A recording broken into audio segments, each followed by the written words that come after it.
Hello, everyone.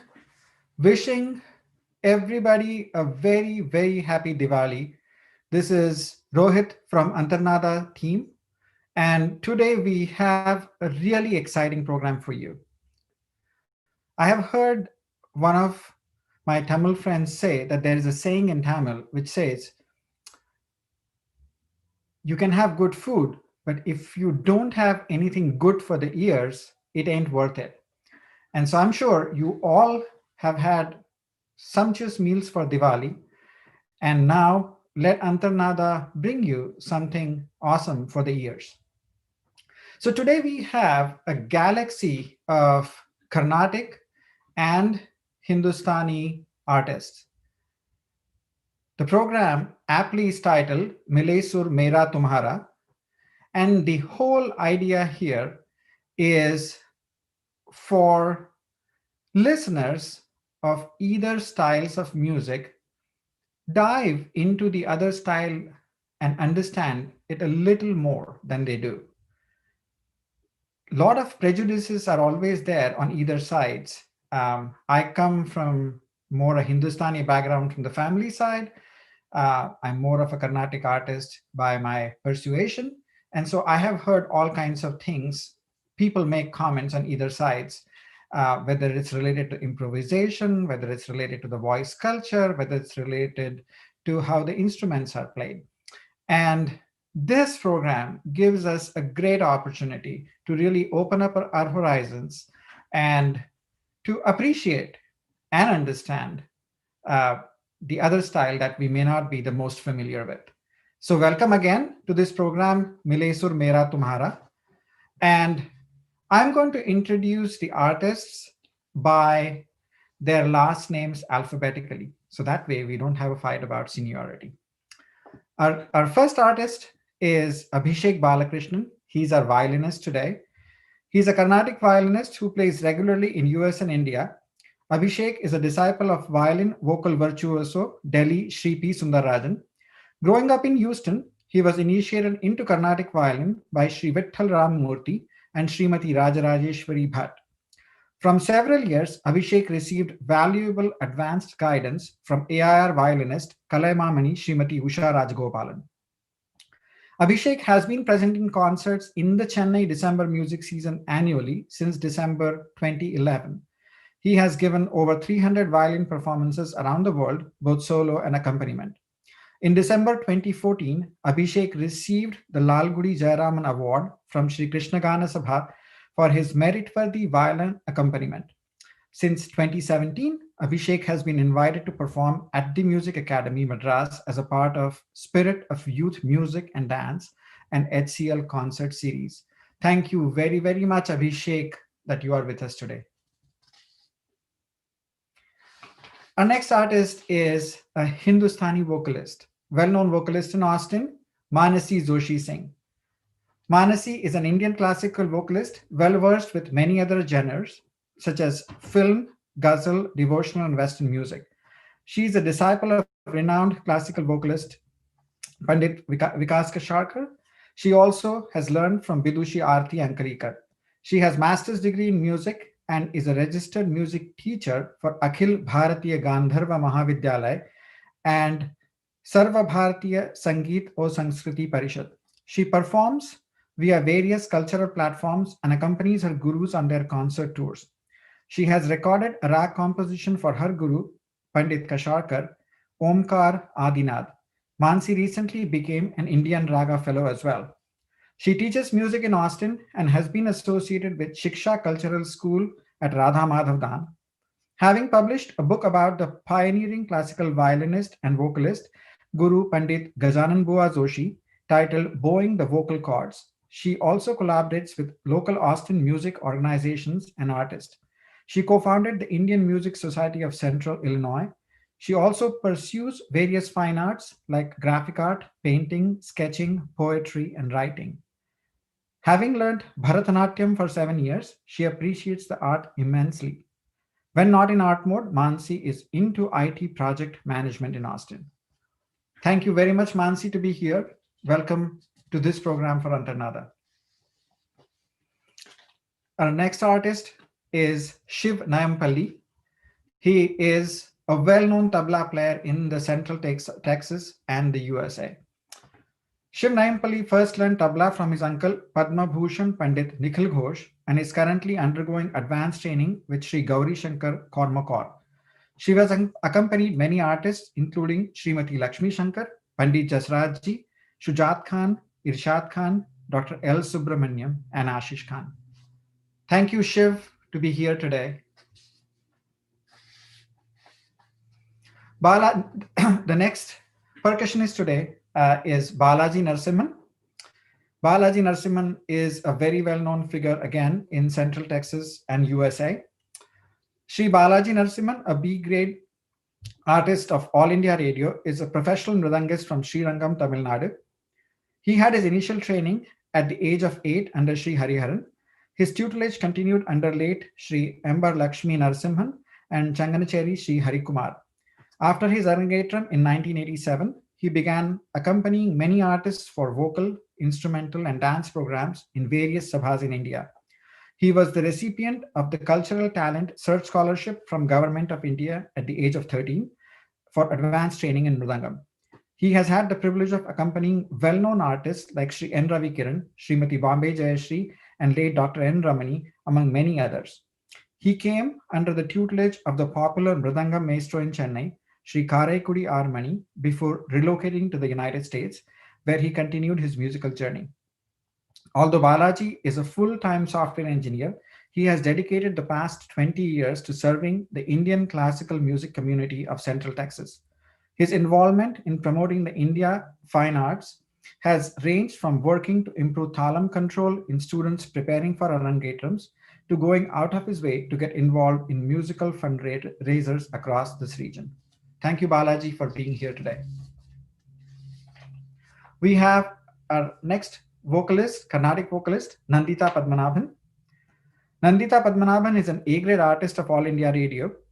She is being mentored by music by Dr. T.S. Satyavati. She also learned from Vidushi Madhavi Rajagopalan and Dr. Nagavalli Nagaraj. She received HRD and CCRT scholarship from the Government of India for advanced training in music. She has performed in several music sabhas across India and the US. She resides in Dallas and is working as an engineer in the Dallas-Fort Worth area. Welcome to Antarnaada, Nandita.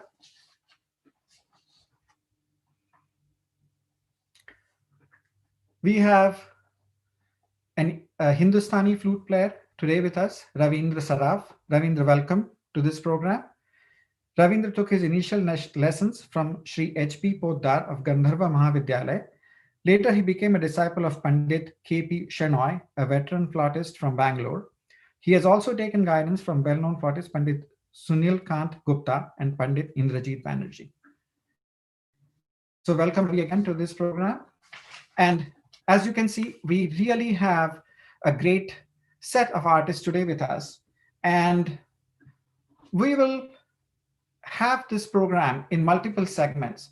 And again, the idea is to explore the similarities. The idea is to explore differences between the two styles of music.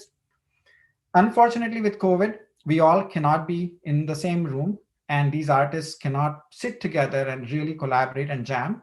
So we have some sections that have been pre-recorded by these artists. Some of the performances and demos by these artists will also be given live. So exciting next hour and a half with these artists. I would please request everybody to mute. Also, Antarnaada Rama Hariharan is collecting any questions you may have along the way during this program. Any questions for any of the artists. So please do chat the question in the Zoom chat. And at the end of this program, once we are done with all the demonstrations and all the what the artists want to show, we will get to audience questions as well. So welcome everybody once again. We will begin with an invocation to Vinayaka. We have the team, the Carnatic team of Nandita, Abhishek, and Balaji. They'll begin the program with a composition of Sri G. N. Balasubramaniam, Varavallabharamana, in the raga Hamsadhvani. Again, Hamsadhvani is considered a raga which is very auspicious. A lot of Carnatic concerts begin with this raga, begin with invocation to Ganesha. And anecdotally, I have read that the composer Sri G. N. Balasubramaniam, his disciple Dr. M.L. Vasant Kumari, again a Sangeeta Kalanidhi, she always used to have a Ganesha piece in her concert. And actually, even when she did her recordings, and if the recording didn't have a space for a Ganesha Kriti, she would still sing the Kriti off record. So let's begin with seeking the blessings of Lord Ganesha, Varavallabharamana in Hamsadvani by the Carnatic team.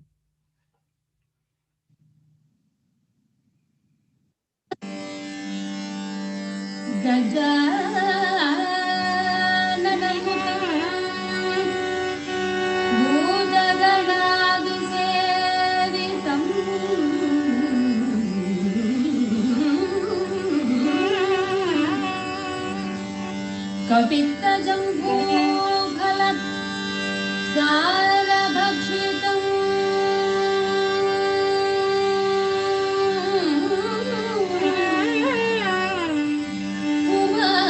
उमासुतं शोकविनाशकारणम्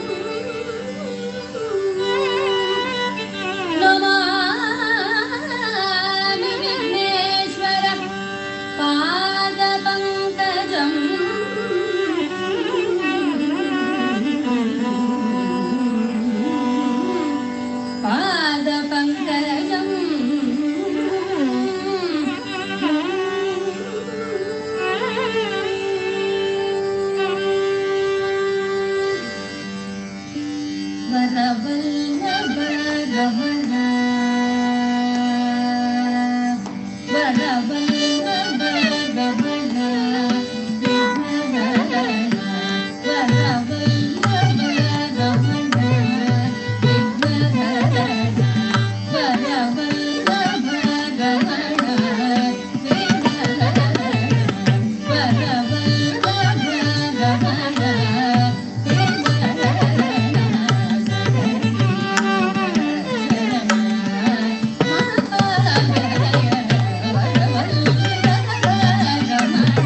team of Nandita, Balaji, and Abhishek.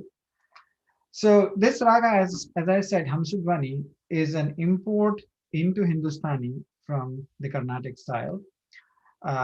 Anybody who has heard the film song Lagi Lagan Pati Pati knows this raga, taken after a very popular kriti in Hamsadvani, Vatapi Ganapati.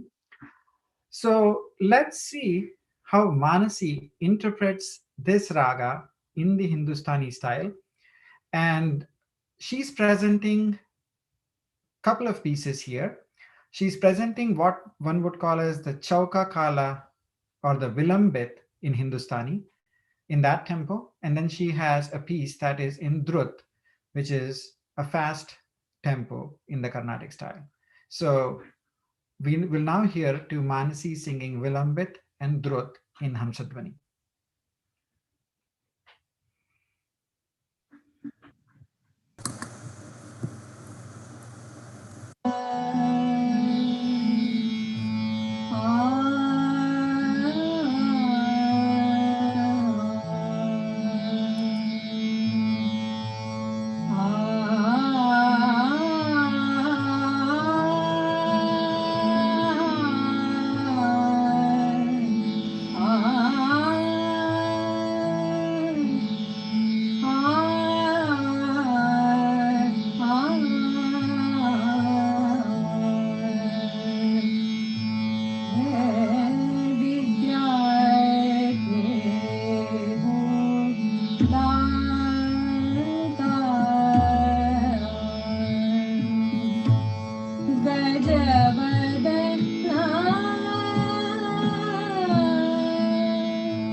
ga ba ga re sa.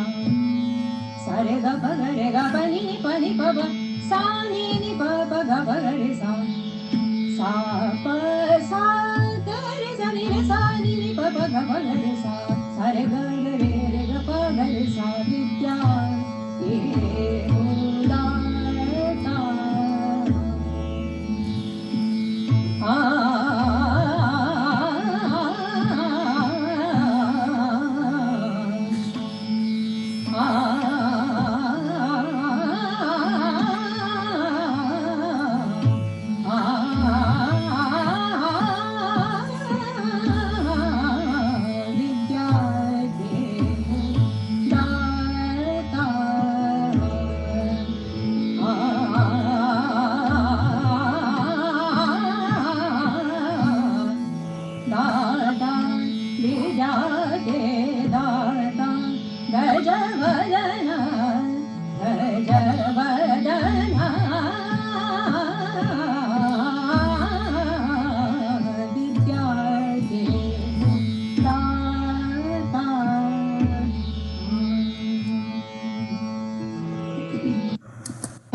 Manasi, for those beautiful pieces in Hamsadvani.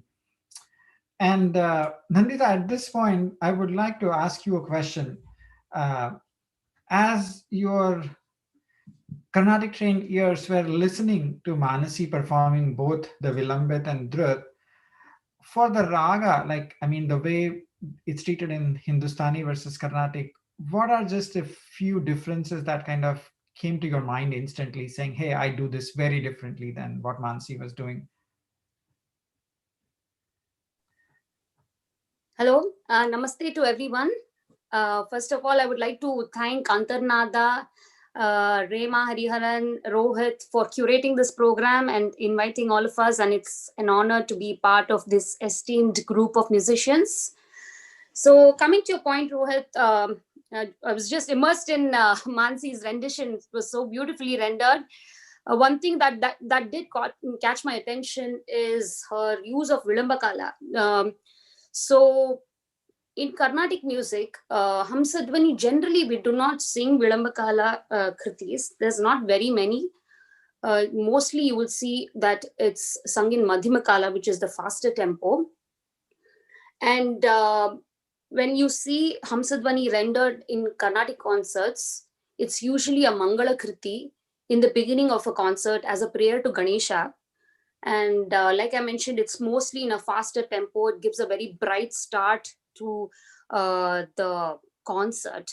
So generally, that's the trend. I'm not saying that's the rule, but that's the trend. So some of the famous kritis, right? I'm sure a lot of you must have heard Vata Biganapatim.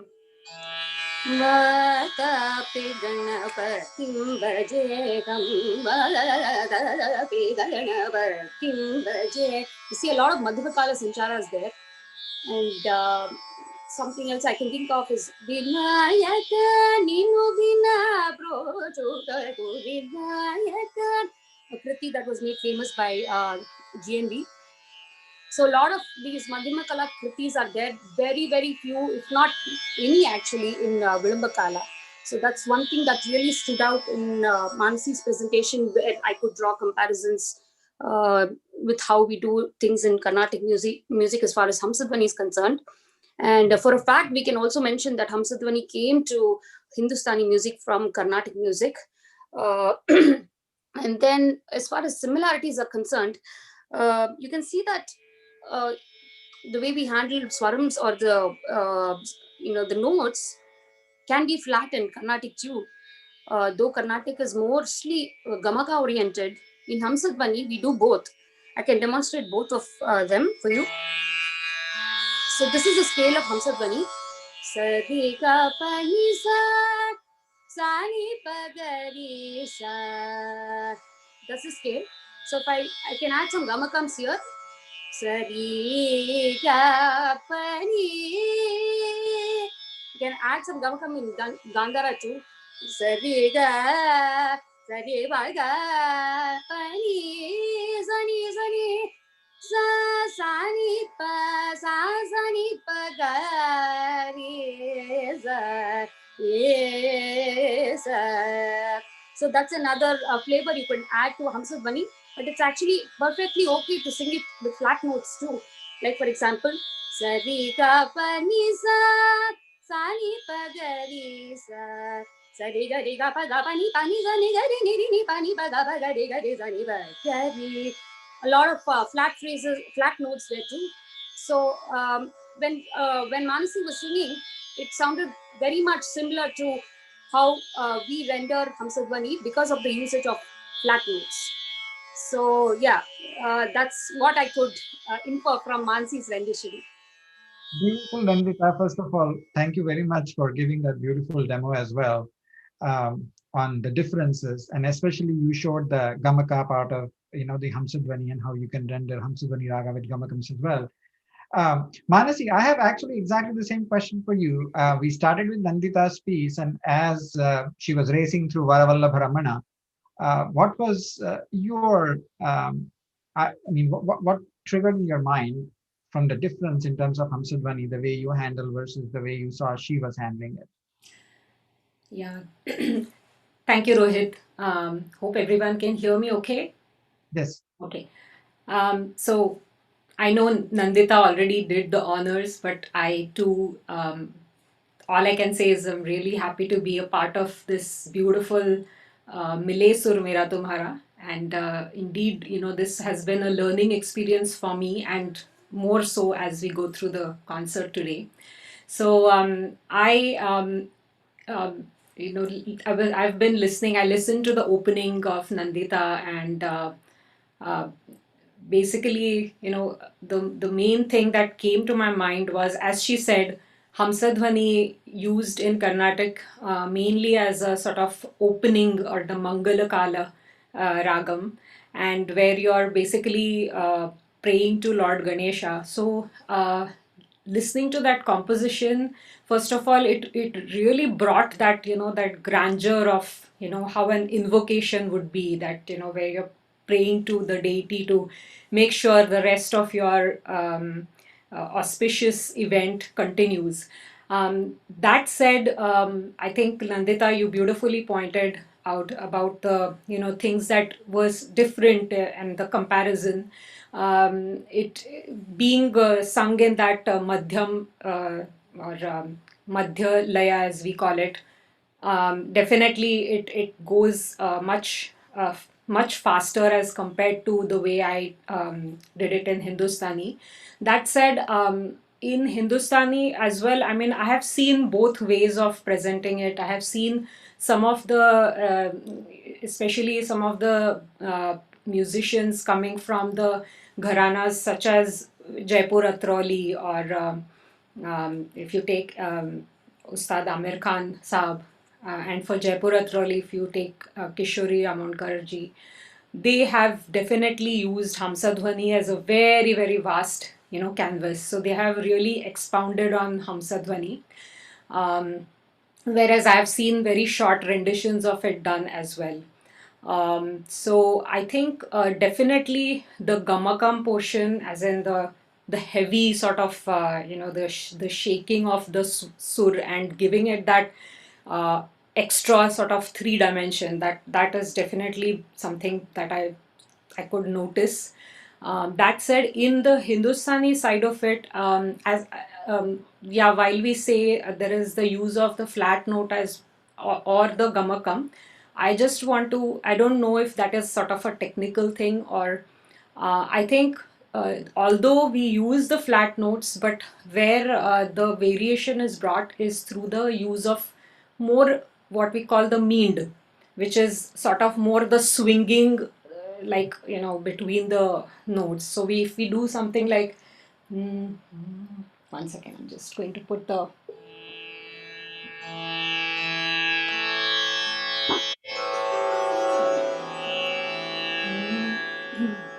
so I think where Nandita had the sa re ga pa ni sa ni pa ga re sa. So it's in our style, I guess we would do something like ga pa ni pa ga re. So ga re pa ga ni pa ga re. So that would be done, as well as sa re ga pa ni sa ni pa ga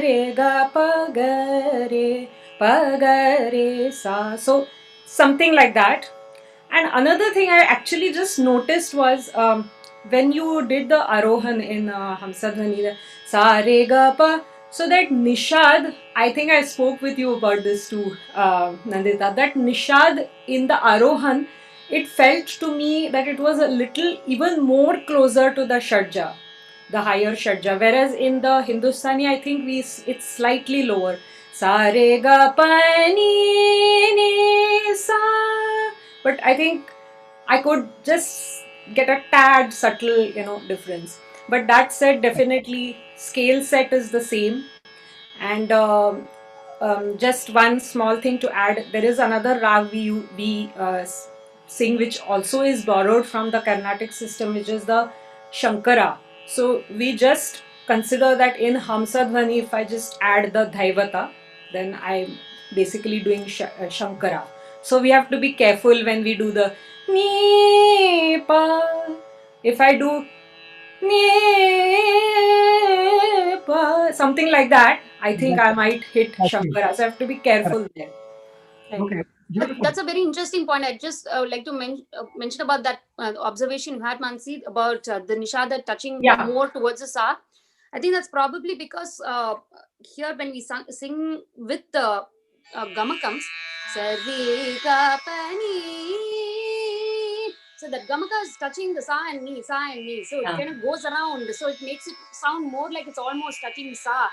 So I can attribute that observation you had to the use of gamakams there. Fantastic. Actually, Mansi, since you brought up Kishori Amonkarji, one of the very earliest recordings of her for Hamsadvani that kind of created a little bit of stir was her using Madhyama straight in Hamsadvani, whereas the Raga scale doesn't allow it. Any comments there or any observations of that? Yeah. So I think, it's the experts or the doyens. They are definitely known to cross the raga boundaries very purposefully, and as I believe we call it the use of like vivadi swara, but it is mainly added for beauty, to the raga. And in general, the idea is to add it just in sprinkles, not sort of mainstream. But I mean, of course, that said, again, it's the experts in the field. They have, and I know Kishori Tai has done a lot of. She has got a quite a beautiful set of presentations that she has done in Hamsadvani. So I can like I can imagine, she would have tried to go further beyond the pancham, the five notes, basically the order uh, swarupa of the raga. But then let's leave it for legends like her. Exactly, exactly. Um, Nandita, one quick question. When you are singing that Vinayaka Ninnu Vina Brochutaku, that brochutaku, in that phase, do you think you touch like a dhaivata when you are taking that swing?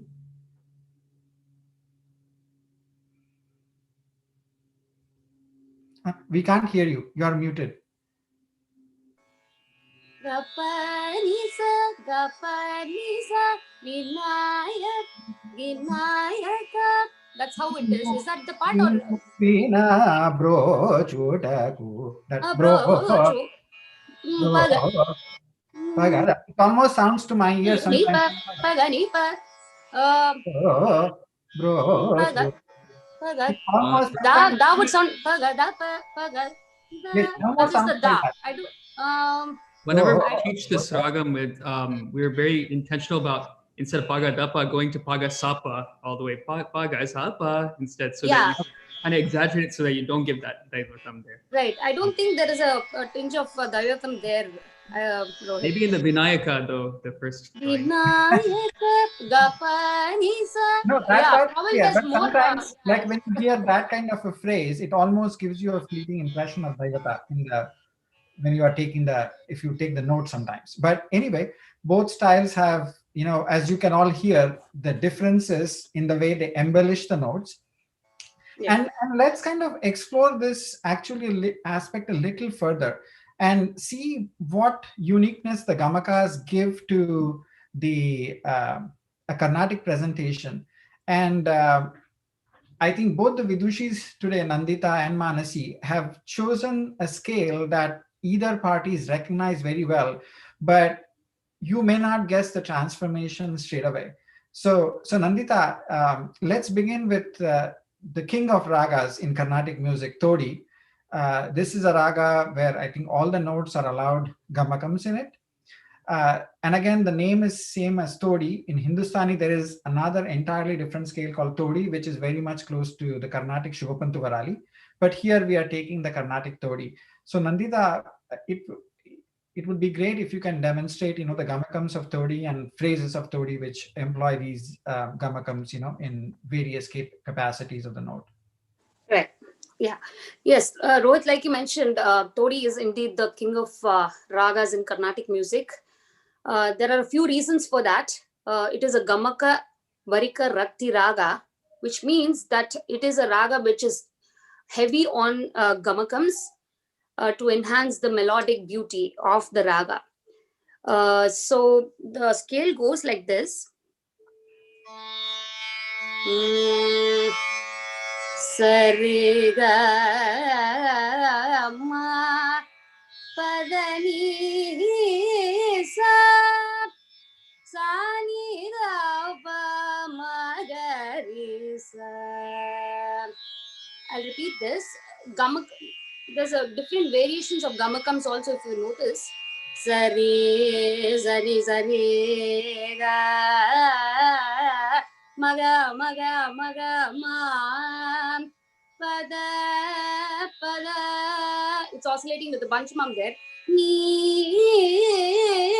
sani, sani, sa, sani, da, pa. That's like a Jaru Gamaka. Maga. You can either sing Gandhara with the Rishabha touching or the Madhyama touching here. Maga or Maga.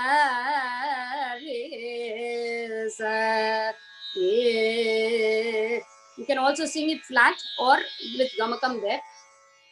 So that's the beauty of Todi, because it is filled with gamakams. And just to give you a little more information about Todi, there's a large number of compositions composed by several composers, including the Trinity. One point I'd like to mention is the handling of Todi by Saint Tyagaraja. He has so beautifully depicted Todi and its myriad shades in his compositions.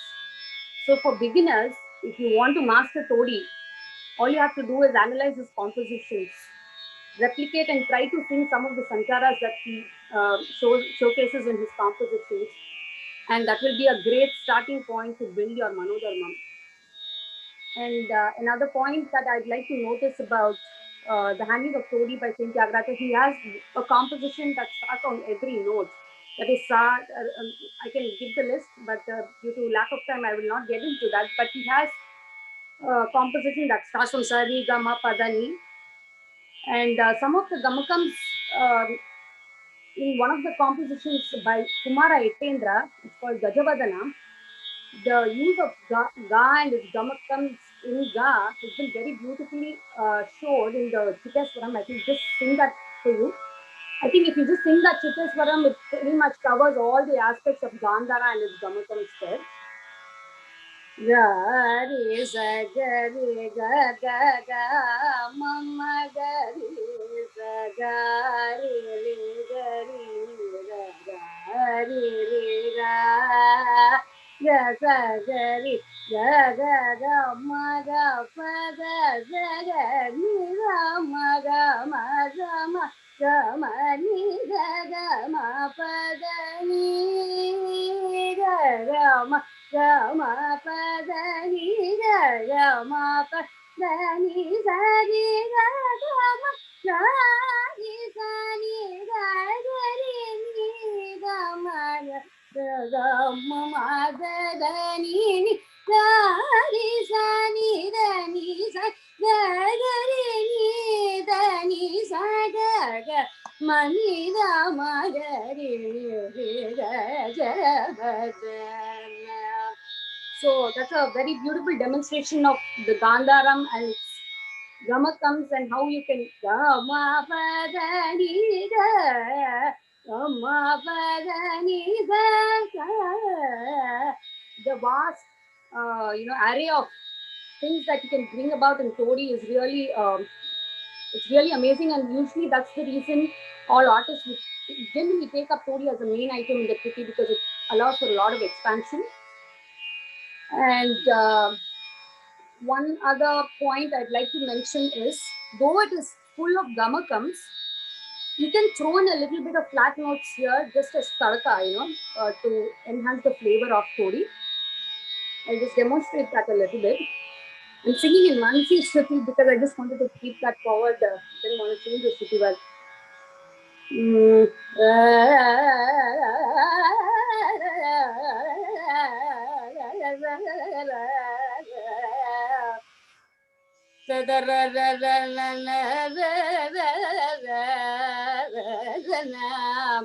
There you see, you can use a flat ga, and it sounds very beautiful.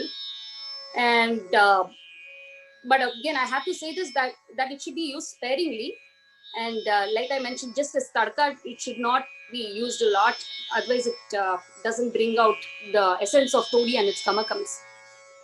And another special phrase of todi is omitting the sa and the pa. It's called the varja. Here, it's called the shadja and the panchama varja prayogas. I can demonstrate that a little bit here.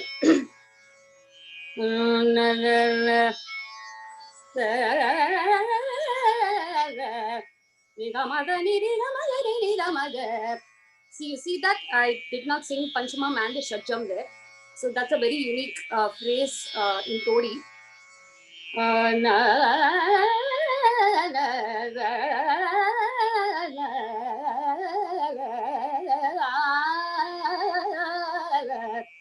So that is one of a special Sanchara. And coming to Varjaswaras, a very popular Varnam, Mera Napai. I think a lot of you might have heard this being rendered in concerts. It's one of very famous Varnams. In that Varnam, if you look at the second half of the Varnam, you see the usage of the Vajraswaras there. Panchamam is completely omitted in all the Chittaswarams. I just sing a little bit for you.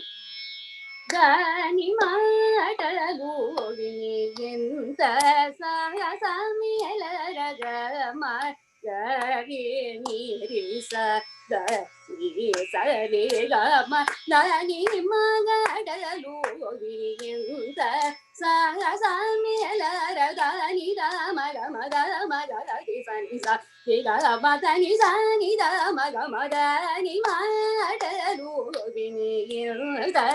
So all of the Chittaswarams have no Panchamam in them. So we might think, okay, we have to use all the Swarams, but no, you don't have to restrict yourselves a bit.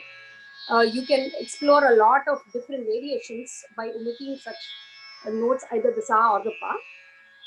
And then one advanced topic that I'd like to briefly touch upon is Shruti Bedam.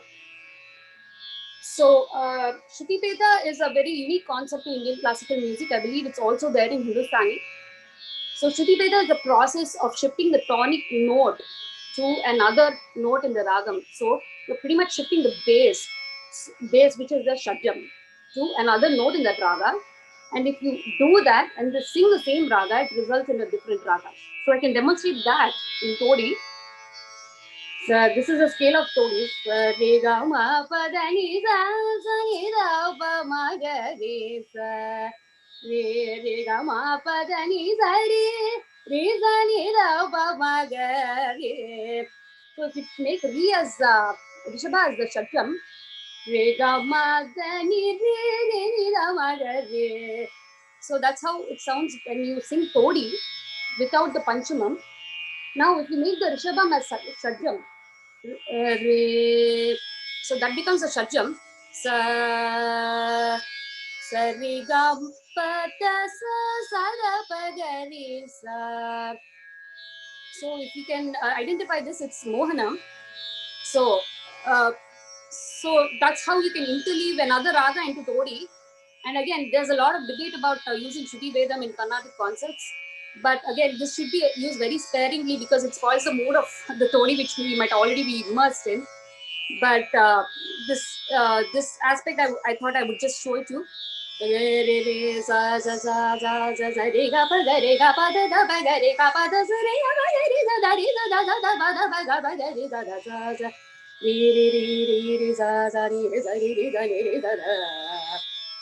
So that is Shruti Vedam for you. Shruti Vedam itself is a topic by its own, but just I wanted to bring this up. And so yeah, Todi is also my personal favorite. Grown up listening to a lot of stalwarts such as G.N. Yarikudi and Samangudi entering Todi, and every time I hear it, it's refreshing. So it still sounds new. So really, it's indeed a king of all our ragas, right? So Yeah, That was over to a you, Rohit. that was a fantastic demonstration, Nandita, for various aspects of Todi. I think I lost even a count of how many ways you sang the Gandhara in the particular Chittaswaram you rendered initially to just show the flavors of it. I was trying to count, but then I said, no, I'm not going to do it. And just, I think you touched on all the aspects of Todi in terms of Gamakams, in terms of Shruti Bheda. Again, we have had people like Emal Vasant Kumari who used to do a lot of the Shruti Bhedam. You can get all the five scales from just singing the Panchama and Shadja Varga Prayogas, and she would do that beautifully, even launching into Hindolam at times and Madhyamavati, not launching, but showing the facets of those ragas. Right. So, so I think so. Let's do this experiment. If you read, I mean, we all know that raga basically is not notes. They are not the scales on a piano or stuff like that. But even if you render the scale just very flat, how does it sound? I would Yeah, like for you. sure. Let me do that. And again, Todi is not Todi without the gamakams, but I'll make an attempt. Yeah, sure. Sa sa re ga ma pa da ni sa sa ni da pa ma ga ri sa. Mansi, does that catch your ear as something that you are very familiar with? Absolutely. It's for us, it is Bhairavi, which is our the raga that we consider as the culminating raga in Hindustani. So it's basically, literally, as she has pointed out, Todi minus the gamakams is Bhairavi. So that said, so one thing I will just comment on is that in the Hindustani version of Bhairavi, the one slight sort of exception, which is, and it is like that because of the reason, what the purpose of Bhairavi or its application, to the kinds of compositions. So Bhairavi, although it classically is defined with Regadhani Komal, so sa re ga ma pa dha ni sa ni da pa ma ga re sa, that's fine, but we will also add the counterpart Shuddha notes, on and off in the raga, and that has been made sort of that way purely for the variety that it allows, and mainly because Bhairavi is used in a lot of semi-classical compositions, if you will. So you will never have, or at least I have not come across Bhairavi being expounded using the Vilambit laya, using a Vilambit khyal or something like that. It is more used to render drut, bandish, or tarana or something like that, or some of the semi-classical compositions like the Thumri or the Bhajan. So that's why the use of sa re ga ma pa ma ga re ni dha sa re ga ma pa dha ma ga sa re ga ma pa dha ni dha pa ma ga re sa, something like that could be done. So in this context, I can probably just demonstrate a little bit of, we have especially the Tumri, that we use. So you must have heard this from Pandit Bhimsen Joshi. So it goes something like, ए बाजू बंद खुल खुल जाए, बाजू बंद खुल खुल जाए, सावरिया ने जादू डाला, बाजू बंद खुल खुल जाए, ए बाजू बंद खुल खुल जाए, बाजू बाजुबंद खुल खुल जाए बाजुबंद खुल खुल जाए. Or you have the bhajan which is जो भजे हरि को सदा जो भजे हरि को सदा सोही परम पद पावेगा सोही परम पद पावेगा. So something like that. And just to sort of top it, and I'm actually focusing on the compositions because Nandita covered a lot of the technical aspect, and I think, I mean, it's beautiful. So much Swarasthanas, she touched on. I think relatively on the Hindustani side, Bhairavi gets a little bit of a free pass, I guess you can almost say. It gets more relaxed, like in terms of rules.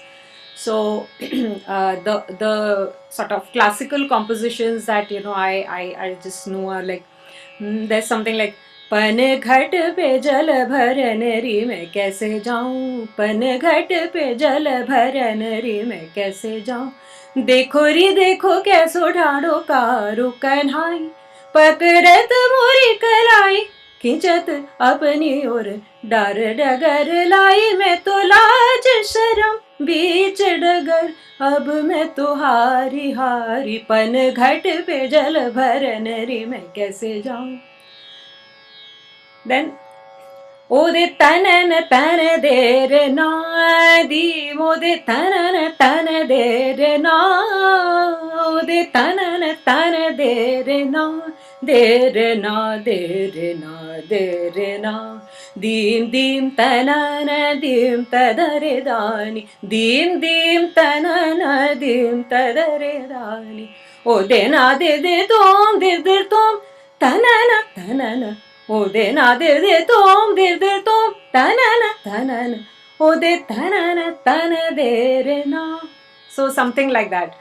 And the only again I'm just trying to think of the close uh, uh, aspects. So one thing is in Bhairavi, Bhairavi is actually very close to another Hindustani raga called Bilas Khani Todi. So you have to be very careful that so if I do sa re ga ma pa, instead of this if I sa re ga pa, I do this, then I have treaded into difficult challenging waters. I have gone into potentially bilaskhani thodi. So sa re ga pa ra sa re ni dha ma ga re ga re sa. So this is sort of bilaskhani. So sa re ga ma pa, this is a better path to tread in Bhairavi. And lastly, Carnatic Todi and Hindustani Todi are completely different. So we also have the Todi in Hindustani, which is also called Miyaki Todi. So it is a very different raga.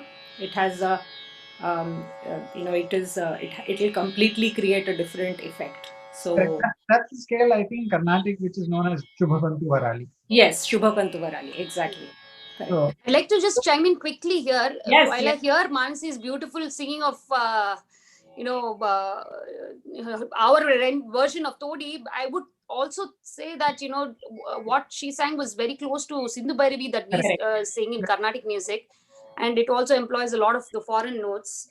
And it has flat notes derived from Todi, but with foreign notes pretty much in all of the notes. So, yeah. beautiful. So I think this was both, thank you, Nandita and Mansi. This was actually a very enlightening demonstration from the perspective of like, how is a raga conceived in both styles? And you can see how the embellishments of notes and how the swarupa is brought out for every raga with using different prayogas, different styles of notes, what is allowed, what is not allowed, even in a scale that might look very simple, like Hamsadvani, for instance. There are just so many subtle differences between the way it's presented.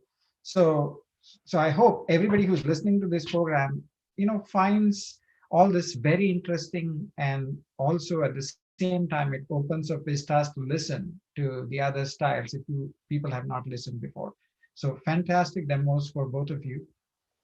So now let's get into a little more, I would say jazzy, a beat. And let's talk about, the percussion part, the instrumental part. And that's how I think either of the two styles have their performances coming together. It's sometimes is purely instrumental and percussion together, or a vocal or and accompanied by instrument and percussion. We also have percussion solos, I think, in both styles. So now let's talk about what the integration of these instruments, either by themselves or with vocal music, what they bring. And Nandita, I'll again open with you. Now, one of the things that, as you know, gets clapped in any Carnatic concert, from Arangetrams to the season concerts, is that Garri Gari Sanida in various ragas, right? You hear that thing cascading along. So again, in terms of Carnatic music, I would say the calculations, the patterns that are built in terms of vocal swarams, whether you're doing Neraval or the swaram section, with, I would say sometimes the edge of the seat kind of, swarams where you're looking at 1/4 or, half, placed swarams on a particular beat. And all that generates a lot of, I would say, excitement. It's also a challenge for performers. So Nandita, the challenge I give to you actually here is to give us a demonstration, how you sort of go about doing that final, I would say uh, I would say the great build-up towards the end and the crescendo of swarams, typically for a kriti or even for a RTB. Right, right. Yeah, like you pointed, Rohit, in a main item of a concert, the last segment in the Kalpana Swarams, just before the Tani Avartanam starts, which is the mridam and the percussion solo, it is what is called the Porutam. While singing the Porutam, we pick a Jiva Swara of the Ragam we are singing and use that as a resting note. And we elaborate our Kalpana Swarams, land on this note. And there's a back and forth between the instrumentalist or the vocalist with the accompanying artist, which is violin in our case. And there's a lot of excitement there again. And some of the artists employ calculations even during that segment.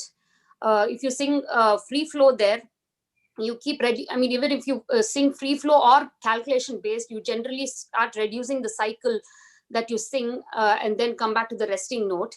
So you reduce the length and you reduce the length to a point where it is like the very small cycle, and then you take over and sing one grand, giving the whole picture of the whole ragam, and sing the swaram, and then take over what is called as the korbe or the muktayam. That's the calculation that you were talking about, which kind of gives like a crescendo or the grand finale experience. It's usually math and calculation based. So depending on how many aksharas you have, you either come pre-prepared for a concert with the muktaya you want to sing, or if you're a very seasoned artist, you can come up with your own muktayams on the stage. So I think it's best I just demonstrate this quickly. If I take Kambodi, right? Daivata and Gandharams are some of the resting notes that we use for Porutam. I use Daivatam in my demonstration here. I'll be using Pookalai Aditalam. Da ni da ni da ni pa ni da da pa ma ga ma pa da ni da pa da sa re ga ma re ga re ga ni da pa da ma re ga da re ga ni da pa pa ba ni da da ni da pa ma pa da ni da ni da pa ni da pa ga ma pa da ni da ni da pa da ni da ga ma pa da ni da pa da sa ni da re da ni da ga re ga ni da ga ma re ga ni da ga ma pa da ni da ba da ni da ba da da ni da ba da ni da ba da ni da ba da ni da ni da ba ba ga ma ga ma pa ba ma ga ma ba da ba ma ga ma ni da ba ma re sa re ga ma ba da ma ga pa ga sa re ga ma re ga re sa ni da sa re ga sa pada sa re ga sa ma ga pada sa re ga sa ya di sa ni da re sa ni da pa da re sa ni da pa sa ni da pa ma pada sa pa ma ga pada sa pa sa re ga ma pada sa pa re sa ni da pa re sa ni da pa re sa ni da pa sa ni da pa ma ni da pa ma ga sa re ga sa ma ga pada sa pa ma ga pada sa re ga sa la di sa ni da re sa ni da pa da re sa ni da pa sa ni da pa sa bo. That's generally it leads to claps because this whole Muktayams generates a lot of excitement to the audience, and it gives a great ending to the main item, which generally you elaborate for about 45 minutes to an hour. So, and then the Tani Avartanam starts, where the percussion solo would start. Balaji, I don't want to put you on the spot, but where in this cycle are you along with Nandita and you start kind of, giving your bangs on the mridangam to kind of generate that crescendo? Like when Yeah, she... so yeah, as Nandita mentioned, the alternate part, right? The singer, then the violin, that is more interesting and promising part for percussion artist as well, because that requires that starts with simple calculations to even extremely complicated calculations that you don't know what to expect. It's kind of surprise a lot of times, especially with great artists playing for great artists. On the spot they come up with hell lot of complicated calculations. So we should be always on the lookout. Oh, what are they going to do? Okay, so you have to look at their lips and then predict something. Oh, this is how it's going to come out. Okay, of course, based on your experience we can figure out something, but sometimes you don't know whether what you're playing is right, or if you're not confident, you lie for some time, then you get some confidence. Oh, this is the pattern it's going with. So it gets really complicated, from simple to all the way to complicated, even with that the alternate part. And then when it comes to that Korwai, what she did, that also again, some people they make really complicated. So the way the percussion looks at the Korwai, when the Korwai starts, when it starts, sometimes we know, okay, this is very familiar Korwai to us. Okay, so if you've heard it multiple times, you have played it multiple times, you will get a confidence, you go with that. Okay, sometimes it could be just a brand new Korwai to you. So at that time you don't know what is the pattern, because every Korwai has mostly two parts. Three parts is very rare: Purvangam and Uttarangam. So even in Purvangam, the first line of Purvangam, you tend to follow. If you're not confident, you go again, lie low, just play softer, but at the same time you grasp on the pattern. So that is where the experience comes in. As you play, your mind should be to grasp the pattern. Once you have the pattern, then you apply that pattern even the next time, second time, right? Second time of the Korwai. Then you get some confidence. And then third time, you are sure that, oh, this is the pattern. And then you go really with full force. Okay. And then that's when the whole things comes together, like a vocal and a mridangam. And also on top of it, if there are other percussions like gadam and ganjira and morsing, that will be an awesome ending, grand finale, when everything comes together and everybody knows the exact Korwai, at least on the last time. Thanks, Balaji. Of course, we are going to hear much more from you. Yeah. But in this spirit of exploration and the crescendo creation that happens with swarams, and it typically happens, for the main kriti an artist is singing, sometimes for a sub main kriti an artist is singing, and also for the ragam tanam pallavi section in a Carnatic music. These are all the improvisational pieces. Now, Manasi, I personally have not heard this kind of a build-up created in the Hindustani. So of course you have to tell me whether I'm right or wrong. The complications that I have seen typically come through are through other ways. Like it's a lot of complex akar tans that are happening. At sometimes at a very rapid pace, and that itself is such a lot of, I would say, improvisation on the spot, plus the control of the voice, plus the throw of the voice, etc. But also sometimes the improvisation is in really taking, I would say, two different ragas, putting them together, and then weaving a lot of these tan patterns in it. um, so can you elaborate a little more on where the, I would say, crescendos of but of a different kind are created in Hindustani?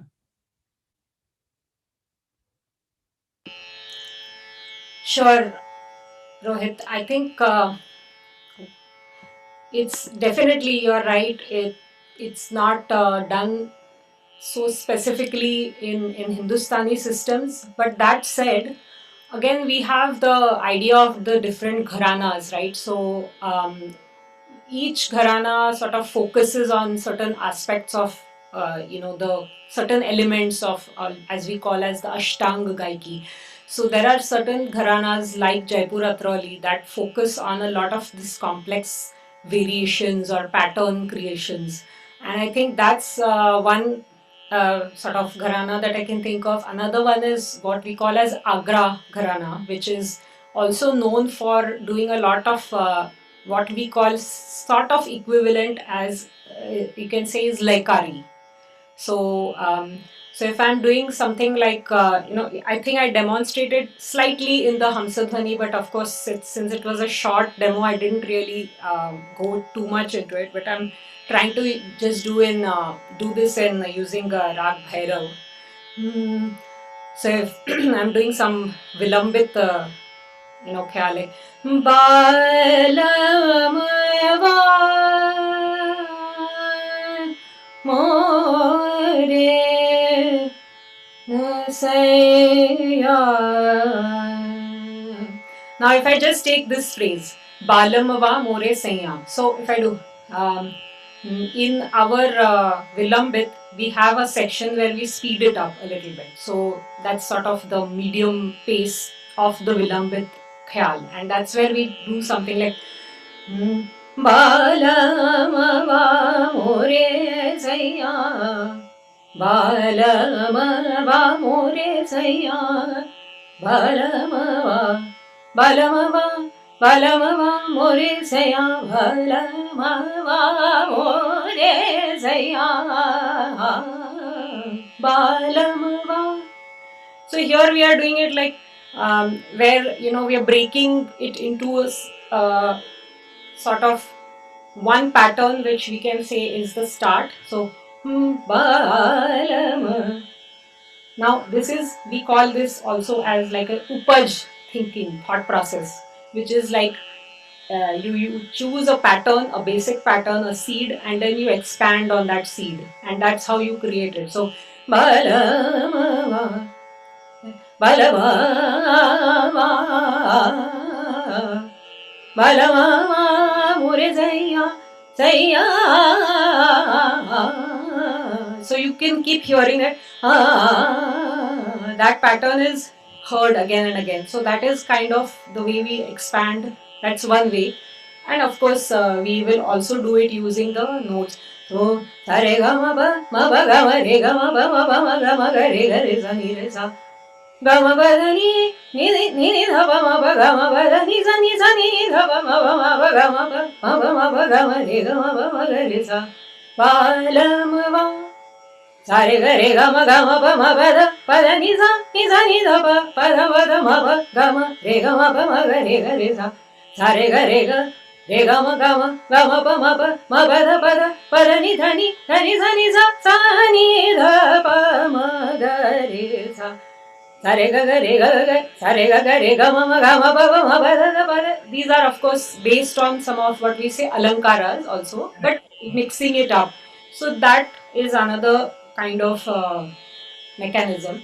And then of course in the drut sort of aspect of it, I mean Shiv knows this part much better, that it is demonstrated more in the percussion and the like the instrumentalist, they will usually do a lot more like the mathematical patterns. So like doing the the tools or the like the takka takita Yeah. paketa academy, that type of using those sort of templates. So Uh-huh. that is the closest we can say of that we come to korvai, but we do use swaras, more tans depending on which gharana. Okay, so that is an important thing to note, because some gharanas do employ a lot of swaras. Like again, I can give Amir Khan, Ustad Amir Khan Saab. He was literally called sometimes the machine gun, because if you listen to his stance, more of the amazing combinations of notes he could just pull off. Uh, that's something we don't see a lot. And then of course, Ghulam Ali Khan Saab also in that side of the house. The Patiala Gharana also used a lot of the swara like notes, sargams. Beautiful, So actually, yeah, that's it. Hansi, for both Tans and Sargam. And one thing I think that everybody, I think people, especially from the Carnatic style, who are listening to this, this is one of the ragas everybody learns early on. And as you said, they learn the alankaras and they learn what they call as the sarali and the jante versa, which is various combination of notes. And here, what you were actually singing a lot of those notes so beautifully strung together, which is what the alankaras are. And so people, there are a lot of these days kids who are learning, who want to forget the basics and want to kind of go to the next stage as fast as possible to kritis and varnams, forgetting the basics. But I think those are the ones that can be helpful in so many ways when singing the improvisational aspects of our music. So thank you again for demonstration of that, Manasi. So we saw actually how so far our vocalists, both the vocalists, have been expressing the improvisation in terms of tans, in terms of the notes, in terms of the gamakas. Now let's also hear to our two instrumentalists here today. We have on flute Ravindra Saraf, and we have on violin Abhishek Balakrishnan. And I would like to start with Ravindra Saraf on flute and basically ask him to show what are the unique way in which instrumental music gets represented in the Hindustani format. And I think you're going to give us a few pieces of demo along the way for that. So over to you, Ravindra. Hello everyone. I'm trying to get my Tanpura working.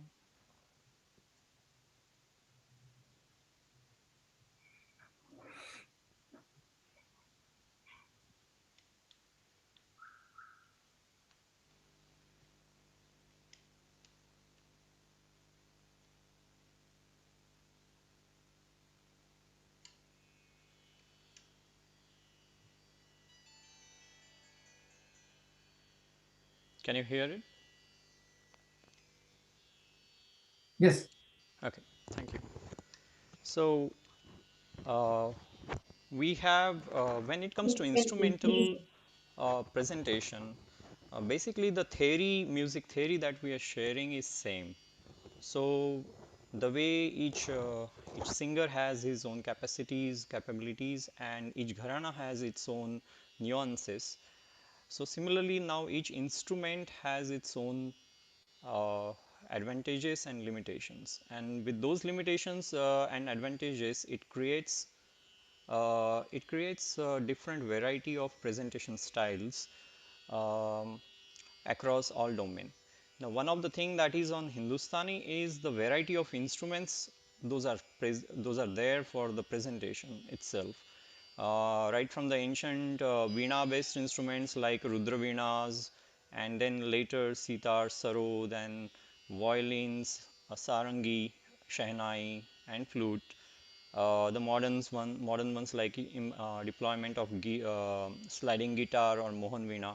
So each one of these have their unique sound, as well as a way by which the presentation can be carried out. Now, obviously, there are fretted instruments like sitar.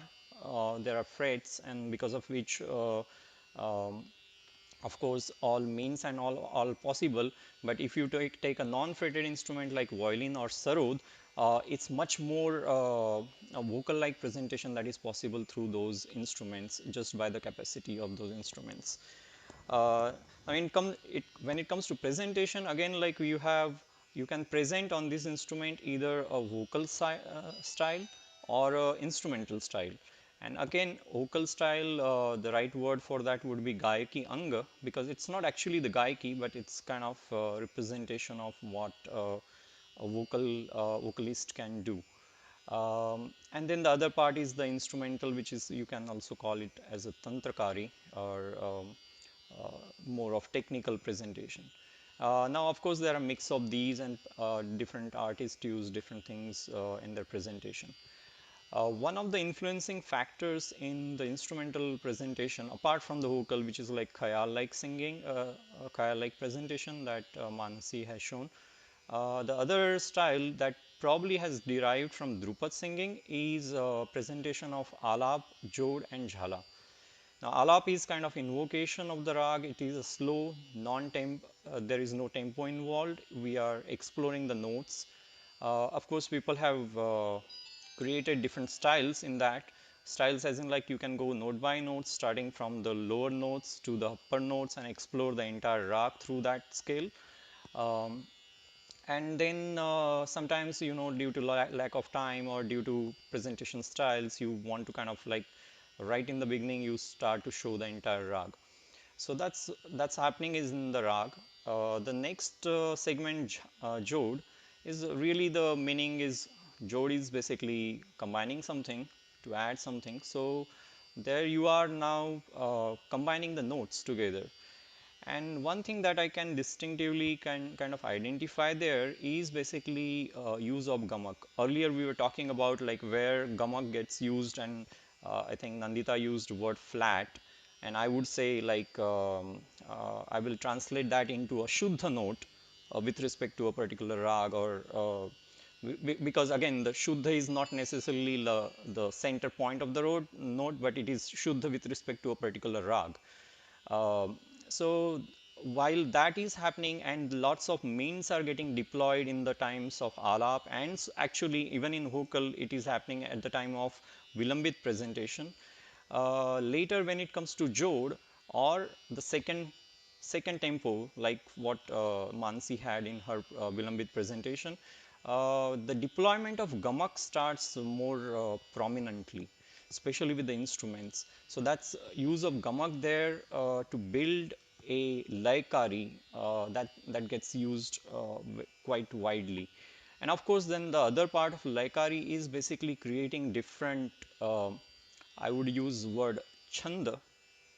So Chandakari, which is basically, again, you can say Laikari, but in the same pattern, or same number of bits, you create different patterns, and which are in some kind of chanda, which is again like chanda can be, you can relate it to literature chanda as well. And so that kind of slowly builds the rhythm in the jod section, and jhala section is the kind of last section, which is the ultimately high speed presentation that you see. Now all these things, in my opinion, probably are derived out of Drupad presentation, or they have influenced each other. Either Drupad singing has influenced the instrumental presentation, or vice versa, and they, depending upon, again, as I say, like singing capacities and what people can do, they have borrowed ideas from each other. So, given that we have heard a lot of khayal part of it, maybe a quick demonstration I will, or presentation that I will do here. First, I think, okay, I have some question. Let me look at. Could you explain some of these terms a bit more to the Carnatic audience? Um, can you ask that question, like which terms, specific terms? Okay.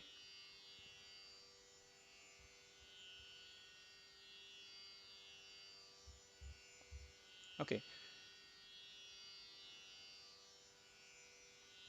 So so in the presentation, so Khayal and Drupad Gaiki, these were kind of, I mean, we can debate which one is the older. Maybe Drupad singers, they say Drupad Gaiki was probably more ancient Gaiki as compared to Khayal, which probably evolved more during Mughal times, or maybe later in 17th century to 18th century, or maybe they were parallel streams at some point. But the difference between Khayal and Drupad mainly, Manasi can chime in, but for the Drupad singing itself, the singing is, as you have seen in the current times, the Khayal is presented with tabla and an accompanying instrument, which can be sarangi, violin, or harmonium in these days. Drupad singing was more of a pakhwaj, tanpura, and the vocal. That was the typical presentation style. And the Drupad singing, initial part of the Drupad singing was purely a alap section, as I said, which is like you are going really slowly through the rag, and you are exploring the entire scale of the rag, or entire rules of the rags, starting from the lowermost section of the octave, going all the way to the top octave. And they employed what you can say heavy mind aspect. Mind is basically a transition between the notes as smoothly as you can do, and that was done very beautifully by Drupad singers. And then that was followed by basically uh, doing the jod part of it, in which you take a couple of notes together and you take gamak, and you deploy few things which are like, as I said, gamak, and gamak is probably more well explained in Carnatic or actually Sanskrit terms, because there are types of gamak. You can do gamak from lower note to higher note, higher to lower, or taking three different notes and so on. And then there are some terms which are coming actually probably from Persian influence. I would like to know their Sanskrit counterparts, which is murki, khatka, and jhamjama. Now, some of these are probably much more related to instrumental, because, as you know, jhamjama as a word itself is a onomatopoeia kind of word, where it is really going in the fast phrasing of the presentation. So all these were kind of Drupad singer were deploying in their Jod and Jhala section. Many times in these sections they were accompanied by Pakhwaj player along with the presentation itself. And then of course they had compositions which were more fixed and devotional compositions. And as a contrast, the currently to the current khayal singing, which uses vilambit, say ek tal, which is 12 beats, or some other um, tals which are typically just used in the khayal singing, such as uh, ca- tell me a word, Mansi. I'm Uh, forgetting the words here. like I think Jhumra or something like Jumra, that. yeah, Jumra and Pilwada, Jhumra. Tilwada. These are typically deployed in the Vilambit sections of vocal singing in Khayal. As against that, the tals which are used in Drupa singing are like more traditional, like Shul tal and Chautal.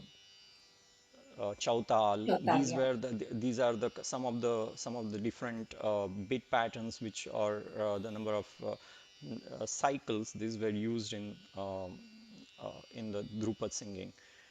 Um, I guess I will leave it to that for now, and quickly probably go through some presentation of Alap Jodhjhala, because we have been like we have heard the other style. And one last thing probably I before I forget to mention is uh, other thing that happens with the instrumental presentation of Hindustani, the current presentation, apart from Alap Jhorjhala, in which actually just the instrumental guy is playing and tabla guy is just waiting there, and without getting bored most of the time. So that time, after that, when tabla accompanying starts, there are two different kind of, like if you go to traditional sitar presentation, there are like two variants of presentation there. Both again use Vilambit style of presentation, and sometimes now they skip over and go to Madhyalay, but um, but the important part is like sometimes instrumental people probably use more of different tals like matta tal, which is 9 bit, or they use probably jhaptal more often, rupak, which is 7 bit, jhaptal is 10 bits. These kind of tals are get more, I see like instrumental guys using more, apart from like using the regular teen tal, which is a 16 bit, and which again like gets used by both vocalist and instrumental as well. Um, so I'll try to, Rohit, let me know how much time I have, and because I think I took a lot of time for speaking, so depending Well, upon that, I will make it more concise or I, whatever. I think Ravi, people had questions, and so thank you for explanation and answers. So I hope it becomes clear. But uh, if you can demonstrate that what you were talking about, I think that kind of gets the concept Okay. in point further. So if you can do the Jod Jhala presentation, whatever Yeah. you are planning. So Yeah. So I have chosen. Hopefully, you are hearing Tanpura, and I'm trying to present today Rag Bihag, which is an evening melody. Right now, I'm sitting in India, which is morning time, but I will try to present something that is more suited for Austin time.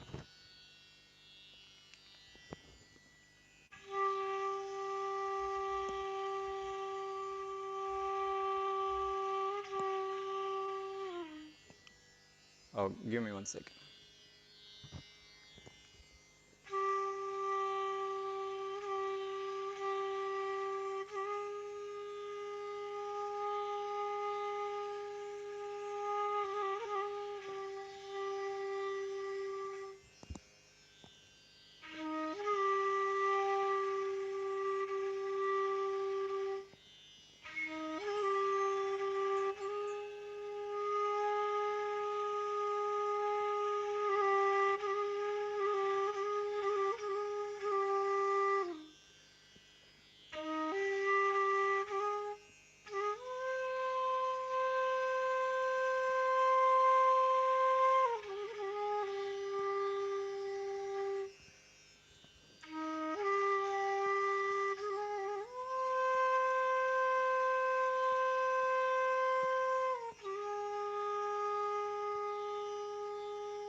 So this was kind of quick run through Alap, Jod and Jhala.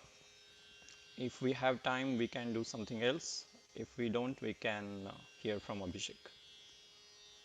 Yeah, I think Ravi, you have left it at a very interesting, point in this journey, because the phrases you played and the talk you gave about Dhrupad style of music, there is a counterpart in Carnatic which is called Tanam, um, and uses syllables, the Ananta, the infinite, which people use as Nom Tom.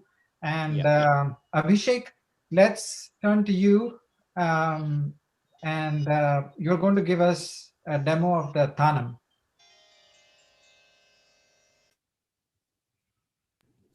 So over to you, Abhishek. Namaste again to everyone, and thank you to Antarnaada for putting this entire program together. It's been very interesting, very engaging, and I've learned a lot.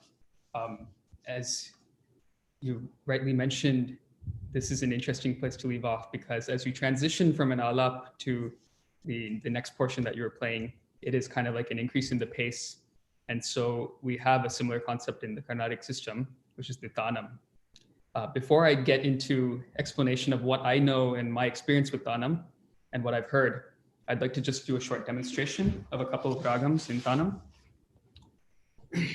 I'll be playing the Gana Pancharagas, which are in Carnatic music, 5 core ragams, which are the great saint Tyagaraja has composed his gems, the Pancharatnams, in these, and said that these, among other ragams, are very well suited towards the kind of Madhyama Kalam that is in Tanam. So I'll do a short demonstration of that.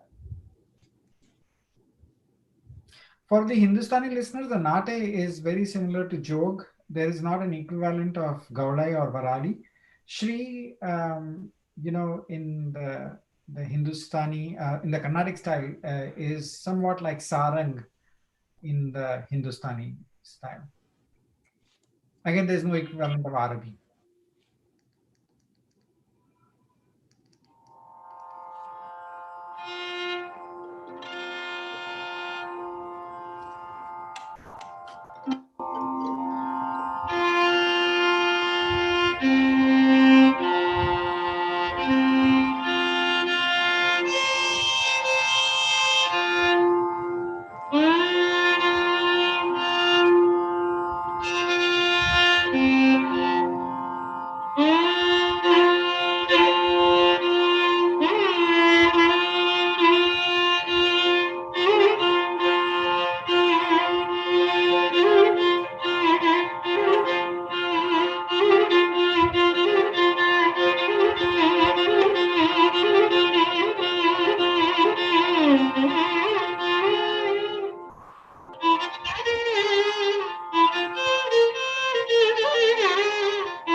This is Ragam Nate, the next one in Gole, which is a different scale.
So Very, very beautiful, Abhishek.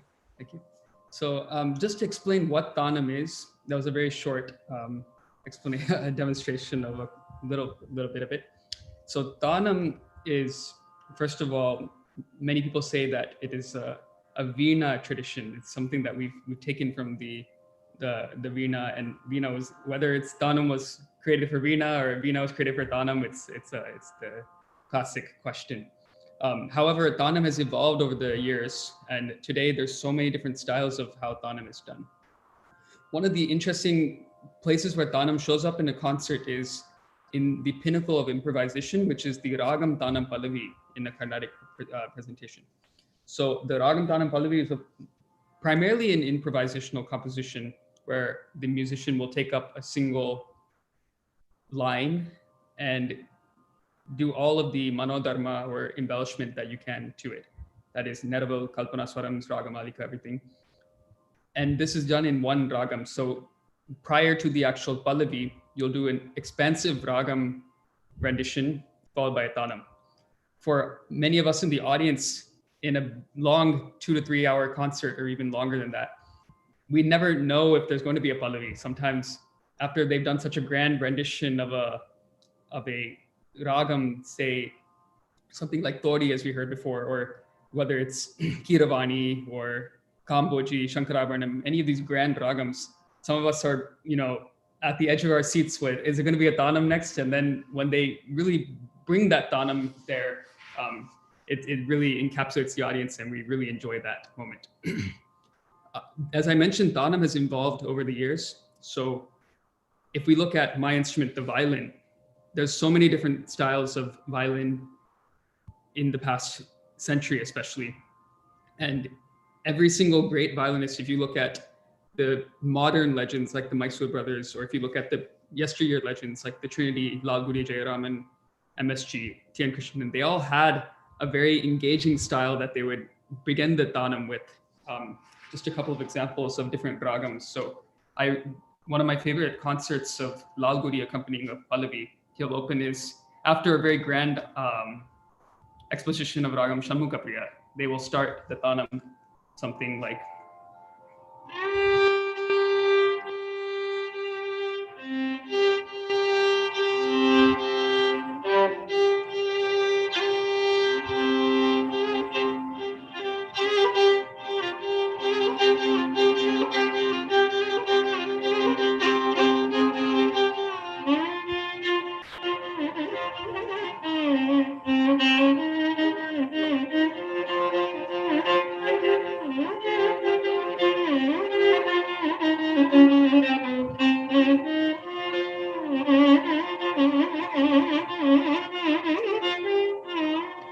So the violinists have especially used this double octave or playing the lower to give more intensity to the thing overall.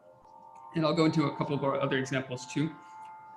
When we look at actually what Tanam is using the syllables anamta or anandam, basically, which means happiness. So if I were to sing what that would look like, it's all about permutation. So you just take all the verses that we're learning, everything, and you apply them on the fly and improvise with them. We sometimes start with long phrases of 7, 8 to 9, and then you start reducing that. So if I was in Nate Ragam, Anam Tanam Ayanam Tatayanam Ta Ayanam Tatayanam Ta Anam Ta Anam Ta Ayanam Ta Ayanam. So you'll start with the longer ones. Aganamta sanisa marisa. So that's 8. Aganamta. You'll start shrinking it. Anamta. Come down to 5. 1, 2, 3, 4, 5. Aganamta namta anamta namta. So you finish with a lot of 3s. And similar to how I heard the previous composition ending with a cue. Something like sa nitiga. They'll hear that sometimes in Hindustani music. In the same way, we have a refrain or a common standard ending. Namta namta namta namta namta. Some of the violinists like MSG have given a lot of these permutations, if they look at a ragam like Kamboji, for example.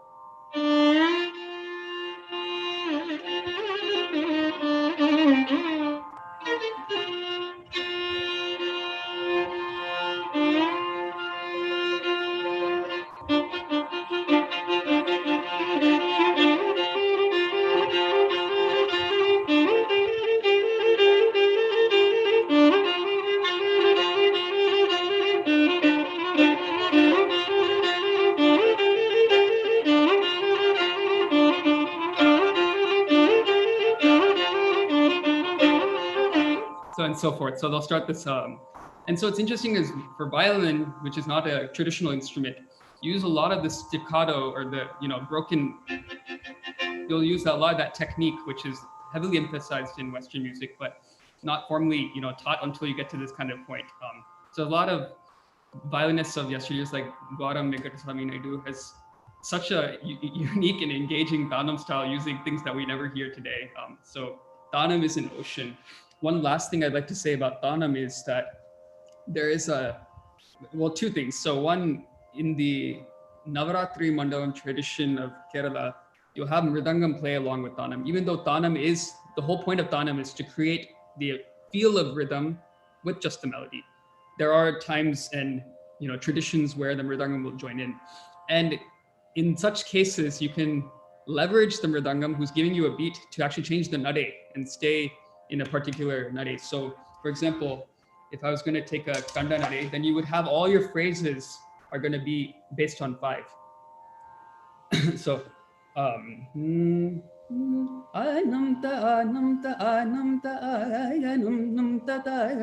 so you'll have everything has to be in that gate of the 5.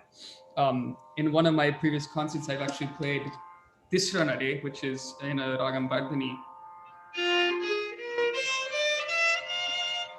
which was popularized by the legend Gautam Venkataswamy Naidu.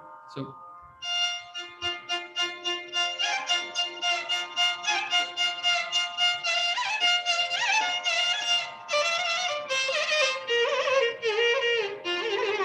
just a different kind of expression of Tanam where everything is based on 6. Same thing if you're going to look at Misra Nade. You take a ragam that has a lot of phrases that are based on 7.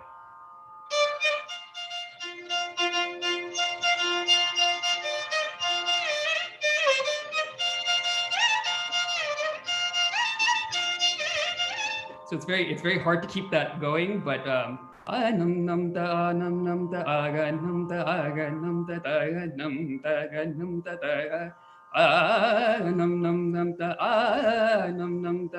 so you have to, if you take Nati Kuruji, for example, and I said last thing, but there's a conception that there are certain ragams that are better suited, but we've heard so much today of almost every raga being taken for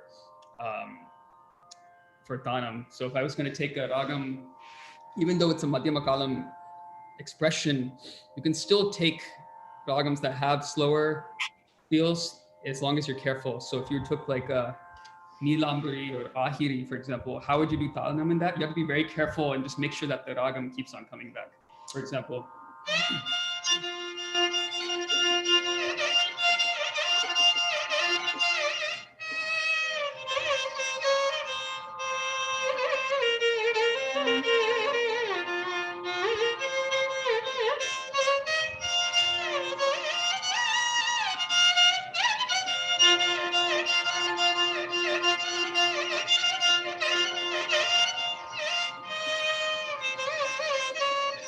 so for example, if you're going to give the Ahiri, you still need to keep that ragam coming back. And then lastly, interesting point is that Nandita Aka's guru, I believe you said T.S. Satyavati, she is a master of Tanam and she's given many lectures on it, which I've enjoyed and learned from.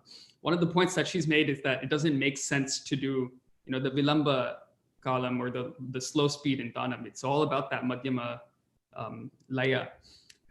So there's always a counterexample to everything. So the great genius Balamurali Krishna has actually, in one of his Pallavis in Revati Ragam, has given a feel something sounding like this. Anam tanam tanam taga anam tanam tanam taga nam tanam.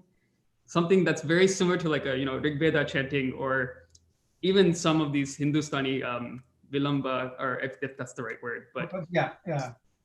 slower layam. So it's just interesting the number of possibilities that there are in Dhanam. Dhanam, every instrument has their own specialties with Dhanam, and even vocalists have a lot of stuff that they do. So I think, like Ravi ji said, the instrument, you should showcase what you can with the instrument, and the vocal tradition is like the foundation that we start with, and then we build off of there based off of what our instrument could do. Thank you very much. That's my point on Dhanam. So that was absolutely fantastic, Abhishek.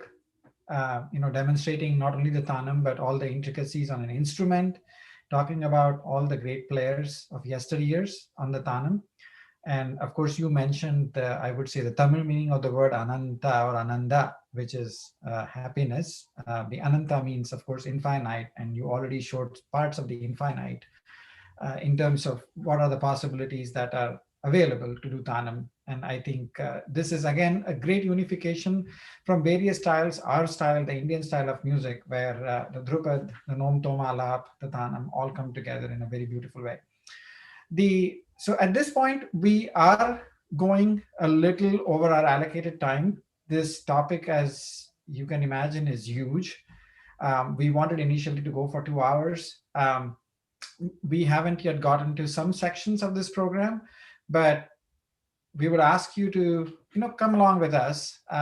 There are interesting aspects of this journey that are left. The part that is left, there is a saying which says Shruti Mata Laya Pita. We have so far been listening to all the mother, the Shruti and the ragas. We still have to go to our two percussion experts we have today from both Hindustani and Carnatic style on this call. So I would like for them to give you glimpses of how they play solos, how they accompany when they accompany the artists. And I would begin with Balaji on the mridangam, and then we will go to Shiv on tabla. As a child, I always heard that somebody had broken the mridangam and said "tab bhi bhola," which means it even spoke then, and that's how the name tabla came. So let's start with the mridangam, our most ancient instrument. Balaji. Thanks, Rohit. So yeah, percussion is a very important part of any program, no matter what. It's a Carnatic or Hindustani. So with respect to Carnatic percussion, so mridangam, so usually it goes with the song, the emotions of the song, at the same time keeping the tempo as well, right? And I think we discussed about all the intricacies where the vocal or instrument, they do the grand finale by after Karpana Swaram, a complicated swarams followed by the core voice as well. So so I'm going to talk about another aspect which a lot of people are not familiar with, which is a percussion solo or mridangam solo, or it's called Taniya Ardhanam in Tamil. So the solo, this occurs at the close to the end, like 70%, 75% of the program is over. This is where the solo comes.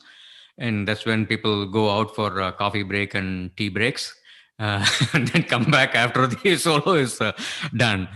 That's because not many people have that ear for what's happening. They see it, something is happening, some kind of sound, some kind of patterns, but they don't know what exactly is happening, right? So I'm going to take you through some of the elements of the mridangam solo. So there are about 6 to 7 elements in general, although it varies from school to school and style to style. There are 2 major schools for Mridangam, Pudukkottai and Tanjore schools.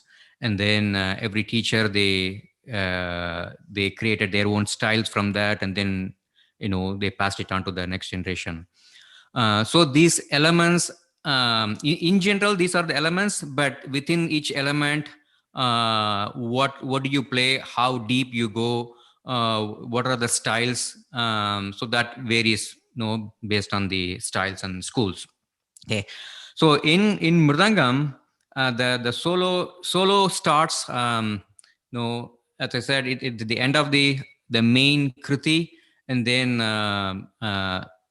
after the swaram and all the not the the swaram and the reduction part is over, and then they do the korvai, then the solo starts, but the solo is supposed to continue. It will continue the same tempo, same thalam, because that is sometimes a challenge for mridangists. They don't know what thalam are they going to play. Okay. In rare cases, they will come to know from the vocalist, but in some cases they won't know. So they will, on the spot, they are supposed to play, continue with the same thalam, what the main song is. Okay. And it starts with a simple, very simple aesthetic rhythms with, Vilambit column, the slow speed, right? And I'll show you, and I'll show you as I'll demonstrate and explain what is that, so that way we can get a breadth of all the elements or the whole solo, instead of getting into the depth on each and every element, because you can get as complex as you want when you go into every element. So it typically starts with so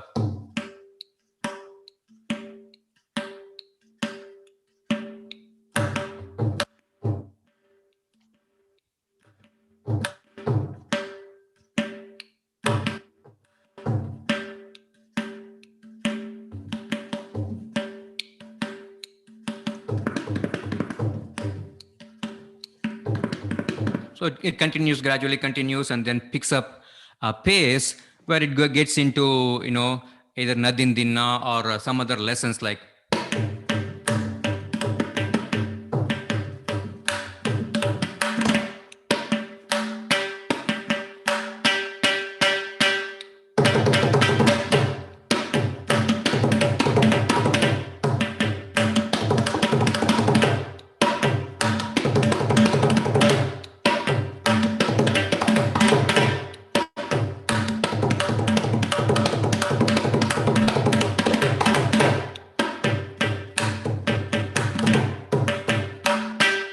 So it goes. We can do all complexities in this segment as well.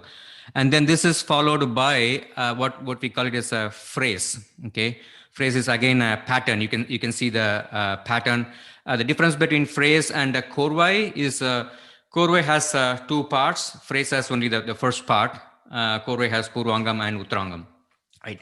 So you can see this is the type of this one phrase. People do a lot of phrases, or small, simple phrases, and move on. I'll show you one phrase, such phrase.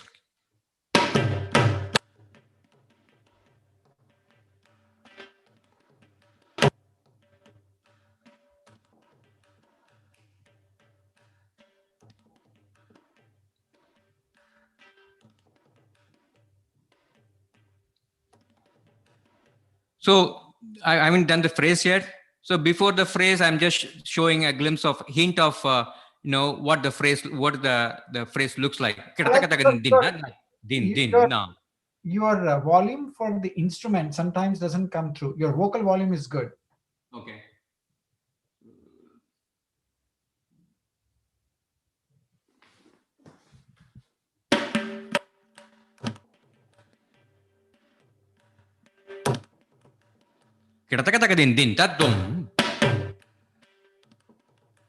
Then the phrase.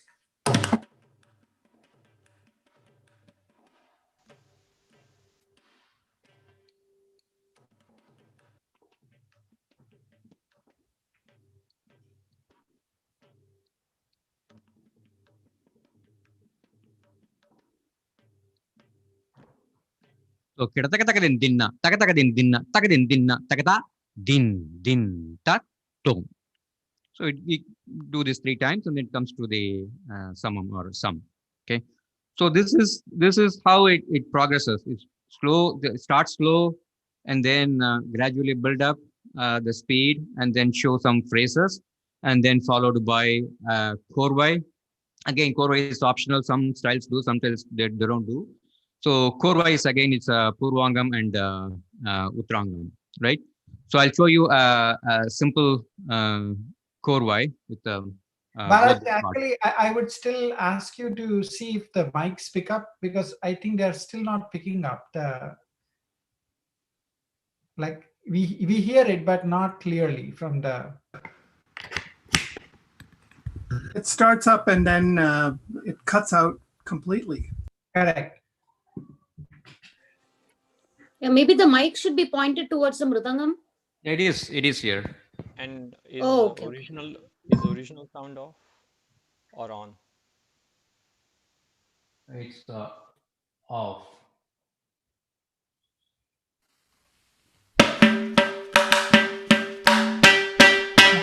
That's good. Is good better? No. Yeah, absolutely. Okay. Better. So the so Korvai. Let me do a simple Korvai.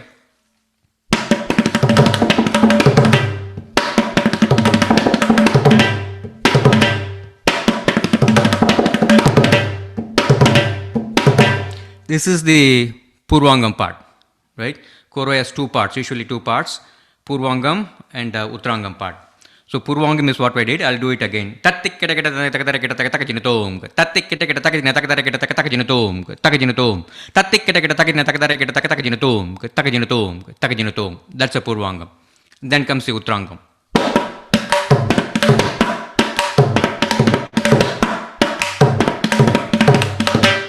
That's the Uttarangam part. So usually Korvai is played 3 times. Okay, in some cases, depending on the mood, depending on the timing and all, we just play 1 time, just show a glimpse of what the Korvai and move on. But usually a Korvai is played 3 times. So far you start slow, build complexity, and then do some phrases, and then Korvai. If you are in a mood to do the Korvai, you can do the Korvai. Then the next segment is some people, some mridangis, they pick a Korvai, they do it either in 3 speeds or in 5 speeds. Okay, so that usually it includes same Korvai doing in Tisram in a slow speed and Tisram in a high speed, and then a Chatusram slow and medium and high.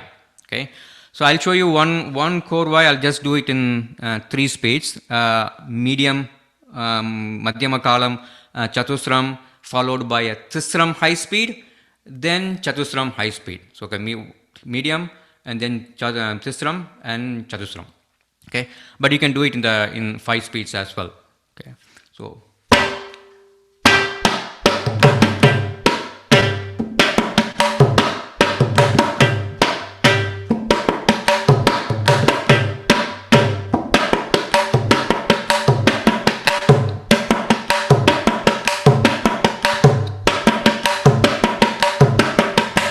This is the Madhyama Kalam Chatusram.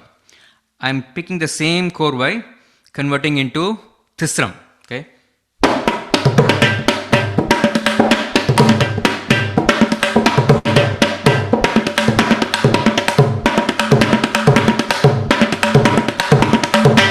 So usually I do it 3 times. Then the pace picks up again, the same Korvai with high speed Chatusram.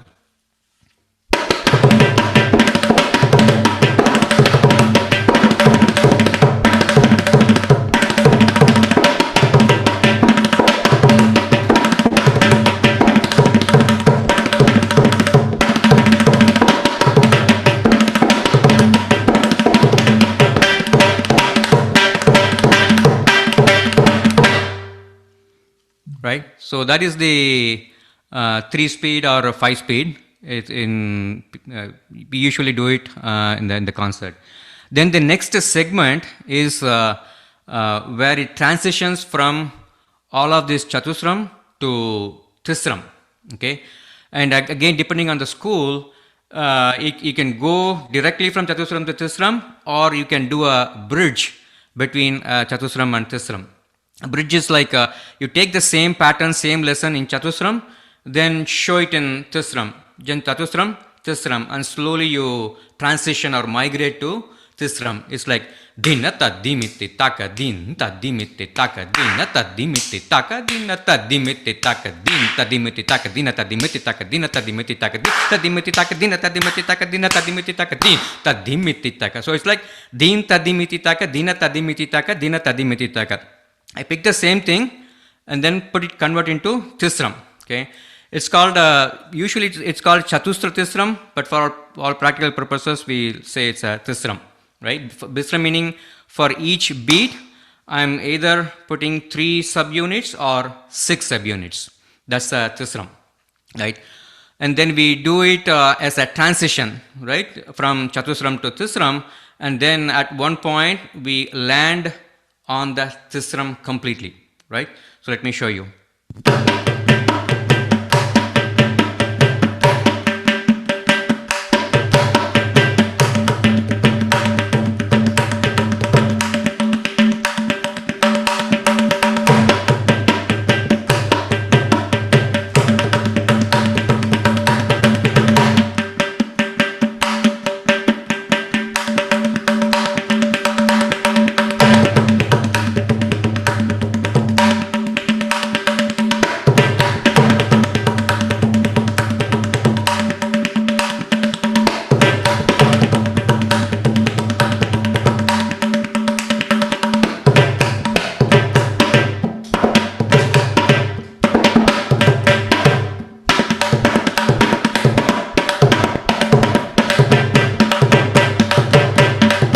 So this completes the transition from chatusram to tisram, followed by a simple tisram korvai, right? Now we are on to tisram word, and then tisram is again, each beat has 6 units, as I said.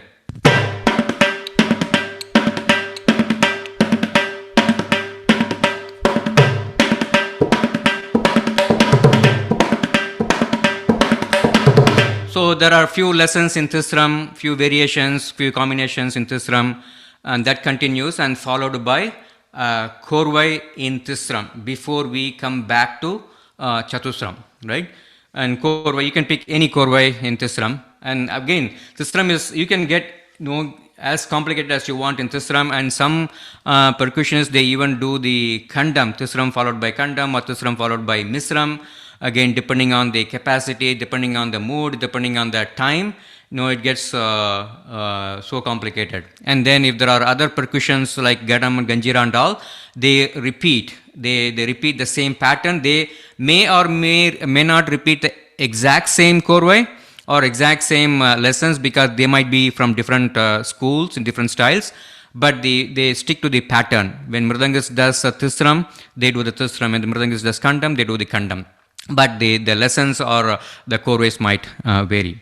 Okay, so let's see the tisram korvai, which is the last part of the tisram segment before we come back to the chatusram.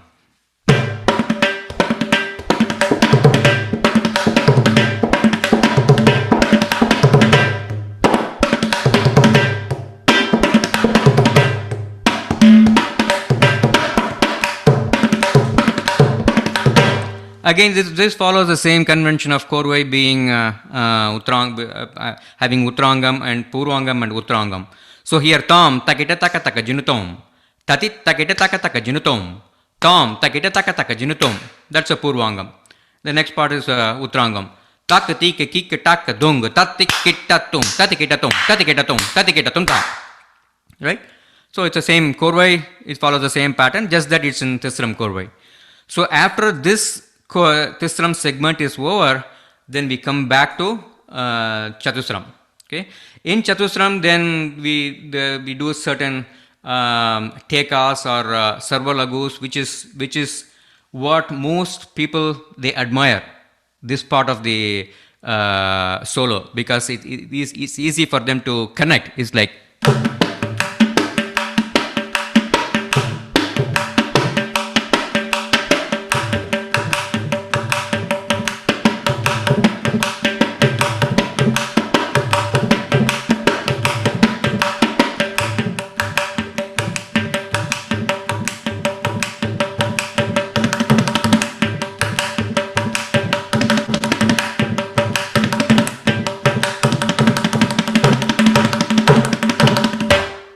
okay, this is a simple Teka or Sarvalagu, but again, you can spend as much time as you want in this segment itself, and with all the other percussion instruments, it goes. It's like, again, that there is an alternate lessons, like I do this for 2 cycles or 3 cycles, Gadam does it for again 3 cycles, more Kanjira, more saying, whatever be the percussion instrument. So this goes on, and then there is a place where we start to reduce. First is 3 cycle or 4 cycle, then the 2 cycle, 1 cycle, then half cycle. And then all these are usually when there are other percussions involved, but it's only mridangam. Sometimes we do it, but it's more from Teka to the next segment, right? So after Teka Teka and Sarvalagu, all these are over. Next segment is where we call it Faran. That is the beginning of the end of solo. Okay, the last segment that begins with something called a Farans. Farans is again it's a pattern, but with with a fast rhythmic cycles. Right, you can go in for 2 cycles or 3 cycles or 4 cycles, and this will be very good to listen the Farans, especially with other percussions involved. So this is how the Farans looks like. Farans, then followed by another pattern called Mera and the Korvai. That ends the solo, right? So Tisram to Teka or Sarvalagu type of lessons, then Farans, Mera and Korvai. Okay, I'll do the Farans and then followed by a Mera. Mera is also another pattern. I'll explain when I get to that, and then followed by a Korvai. Okay.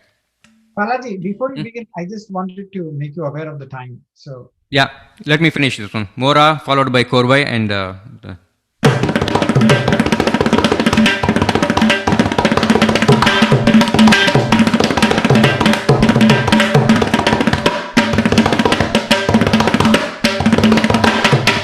this is the Mera.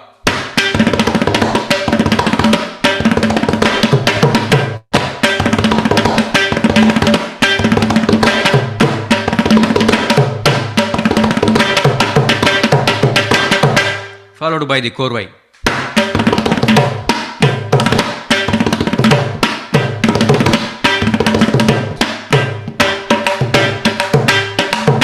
So this, I just played 1 time Korvai, but usually this is played 3 times, and at the end of the third time, that's when the vocal starts. And then after the vocal starts, we usually do the very long Aru there. It goes for 2 cycles or 3 cycles. It's again another grand finale to the main item.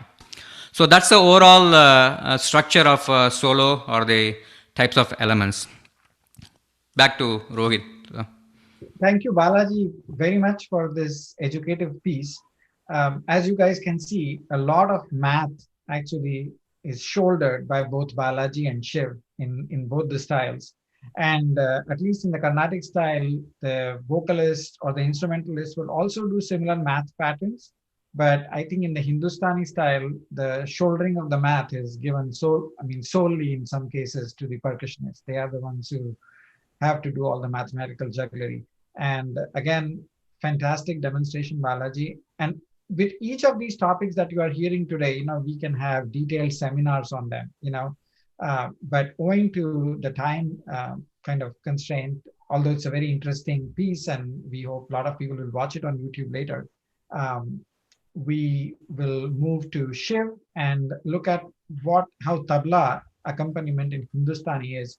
You will hear a very kind of similar story like from Balaji, lot of math patterns. And I think Shiv has given a video of. Yeah, we can go into the video in just a minute, but so let me address a few things, similarities and differences between tabla and mridangam solo. So one thing is normally tabla, there's normally not a separate solo in a concert. So with instrumentalists, usually the tabla player gets equal opportunity. A vocal, there's much less, but there's no specific solo. So in tabla solo by itself, then one of the differences is that we, like in Hindustani music also, we accelerate. So we start in the vilambit, and then we'll play faster and faster, and then, and usually at double speed. And then, I mean, it depends on how long the solo goes. And the initial part is very similar. So we'll take a very simple phrase, as he said, nadin dinda. So we have like a peshkar. So di din da din da din da tit da tin na da kada din na da tit da kitatak din na da tin na di kirtin na. And then you can even get a little slightly more complicated and faster. So da din din na din din na. Din din na din din na da din din da din din da din din na din din, like that. And then so then we progress into and you made, so the tabla player may also do a little bit of tishram exploration at this time also. And then usually we get into the kaidas. Kaida is played, usually it's a little more complex phrase, and it's played at one speed, and then usually we'll play it at tishram and then go into chatushram, just to show that we can. And then there are some separate compositions that are fully Tishra Jati. And in those, then we'll do more exploration of the Tishram. And in the clip that I've made, there is one full Tishra Jati. And then we'll go into faster. And then there's also sort of, there's different types of composition like Gat, and those may have also multiple speeds and things like that. And then the faster part, which is generally, the audience looks forward to, is the Rela. And so there's a lot of tirikita at high speed and dhere dhere. And so that's also, and then usually it'll conclude with that. So why don't we go through the video, and I'll talk through some of the different portions. But I start with a peshkar that is, so this is I decided, for various reasons, to select in 12 beat. So it's a 12 beat cycle in Ekta. So we start out in the vilambit, din, dhage, traka, tu, na, katta, dhage, traka, din, 1, 2, 3, 4, 5, 6, 7, 8, 10, 11, 12. So like that. And then it'll go along. So the peshkar is da, da, te, da, tinna, ta, da dinna. So one of the nice, this is Gauriji's composition, and so it's really just da te din, and there's nothing very complicated about it. But the pause also gives it some flow within that. So do you want to run that, Rohit? Yeah, Page.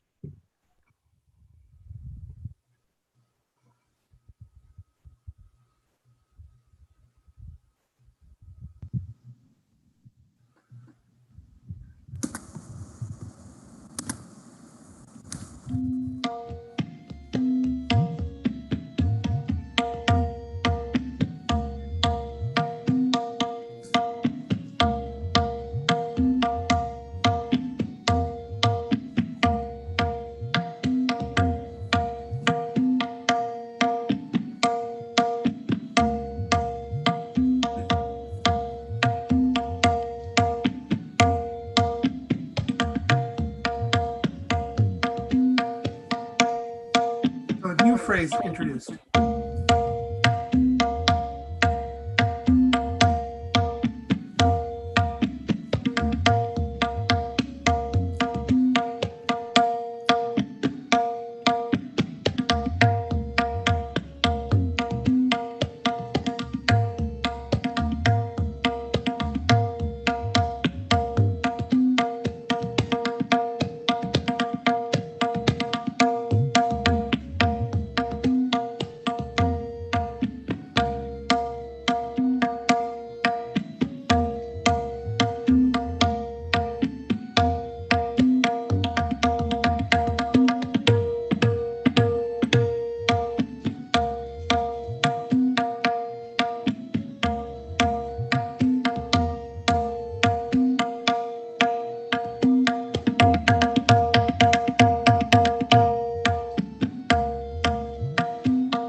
tihais from different places in the cycle.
This is the qaida.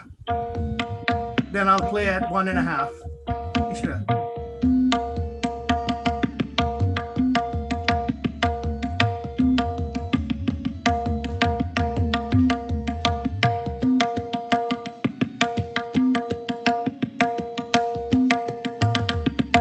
Now, Chatushra.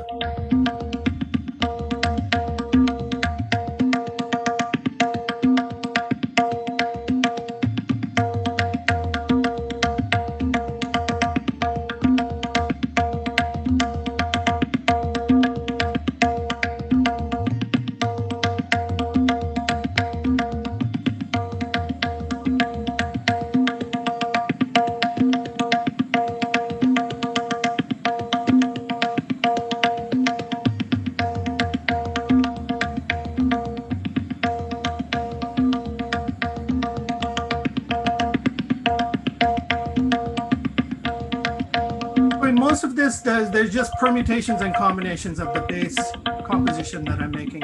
And then one of the more interesting things is the tihai that Gauriji composed for this. And the gap is 2.5 beats between for the tihai. A lot of fun. Got a little ahead of myself here.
I'll do a tishra. So I just went straight into the tishra. Now the composition I'm hinting at.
This Rela has Tirakita and Dhara Dhara. It's ridiculous, the number of Dhara Dharas.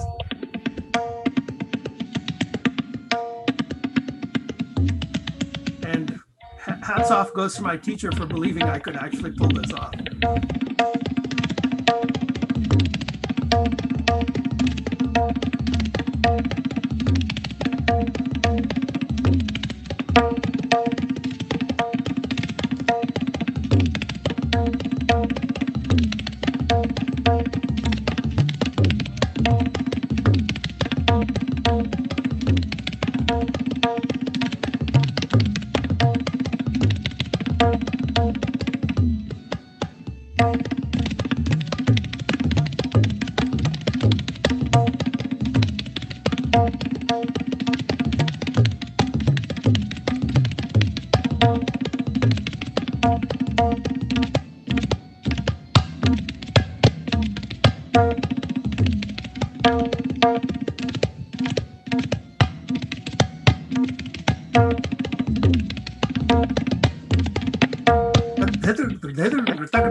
One, two, three.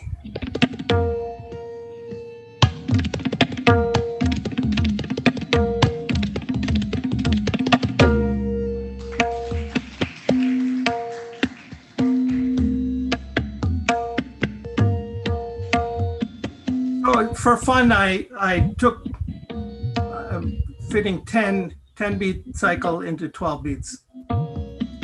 So khanda, basically.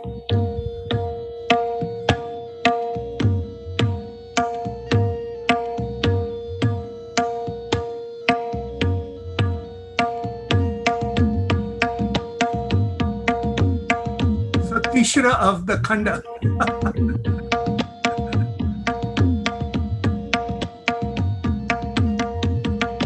And then Chatushru.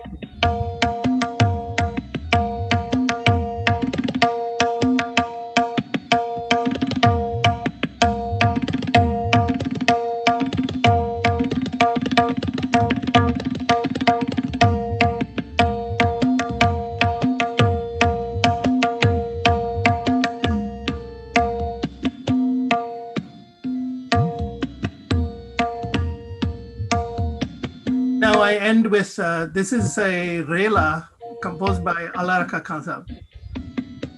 Tirikita.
So there you have it. Thank you. So a few other slight comments in terms of the differences between tabla and mridangam solo is that, you know, one of there are two types of compositions that I really find fascinating that mridangists have and we sadly in tabla don't really have. And so one is the shrinkage, to put it the way Seinfeld put it. Tadit takadena takajum, tadit takadena takajum, dit takadena takajum, dit takadena takajum, takadena takajum, takadena takajum, juna takadum, takadum, like that. So you shrink it down, and so that's, you can take any composition and do that in 16 beats. And the other one also is that you know, you take this a composition and play it at different speeds. We don't have we have some things similar, but not like, for instance, this is a very famous one. So ta, di, ge, na, tom. Ta, di, ge, na, tom. Ta, di, ge, na, tom. Ta, di, ge, na, tom. Ta, di, ge, na, tom. Ta, di, ge, na, tom. Da, da, da. Ta, di, ge, na, tom. Ta, di, ge, na, tom. Ta, di, ge, na, tom. Da, da, da. Ta, di, ge, na, tom. Ta, di, ge, na, tom. Ta, di, ge, na, tom. Ta. And then that repeats. So these type of things are very unique to the mridangam style, and that we don't have in in tabla. Although then tabla has its own like a peshkar and farmaishi peshkar and all kinds of get into all kinds of esoteric stuff as well. I mean that's as you said, it's a topic for a whole seminar in and of itself. But anyways, hopefully this gives people some idea of the similarities and some of the differences between the two styles. It absolutely does, Chef. It absolutely does. And this was beautiful presentation from both you and Balaji, very educative. And I hope there are a lot of people who will not go off to their coffee breaks during the Mridangam Tanya Avartanam or the Mridangam solo after listening to this. So with that, we come to a beautiful end of the evening. Again, what is if not an Indian program does not go much beyond time or does not start on time. So we have stuck to that tradition, discussing this interesting topic. We are 45 minutes or 50 minutes over. I want to thank each one of you very much for actually collaborating, for coming on a Diwali evening and sharing your knowledge, making these clips. It was difficult to kind of collaborate to create these clips, with three people recording in three different places, but you all did it. So Manasi, Nandita, Ravi, Abhishek, Balaji, and Shiv. Thank Antarnaada, thanks you very, very much for this effort. And I hope this video, which we are going to post on both Facebook and YouTube, lives for a long time for people to come and refer and just listen to our local experts about the two beautiful styles, how they kind of merge and how they differ as well. So thank you again. With that, we come to the end of this beautiful evening. The title was inspired by, I guess it was in 90s. There used to be a theme called Mera, Tumhara. It was for unification of India with various languages and with the Rag Bhairavi. So I think it would be very apt to conclude with Manasi and Nandita singing a few lines from that Mile Sur Mera Tumhara to end this beautiful evening. Thank you again. And thank you, Rohit, very much for doing a great job emceeing the whole event virtually. Thank you. I'll sing one line of Mile Sur Mera Tumhara, and Manasi will give her Hindustani style and I will sing it in the Carnatic style. मिले सुर मेरा तुम्हारा तो सुर बने हमारा, मिले सुर मेरा तुम्हारा तो सुर बने हमारा. मानसी. मिले सुर मेरा तुम्हारा, मिले सुर मेरा तुम्हारा तो सुर बने हमारा. सुर की नदियाँ हर दिशा से बहके सागर में मिले, बादलों का रूप लेकर बरसे हल्के हल्के, मिले सुर मेरा तुम्हारा तो सुर बने हमारा.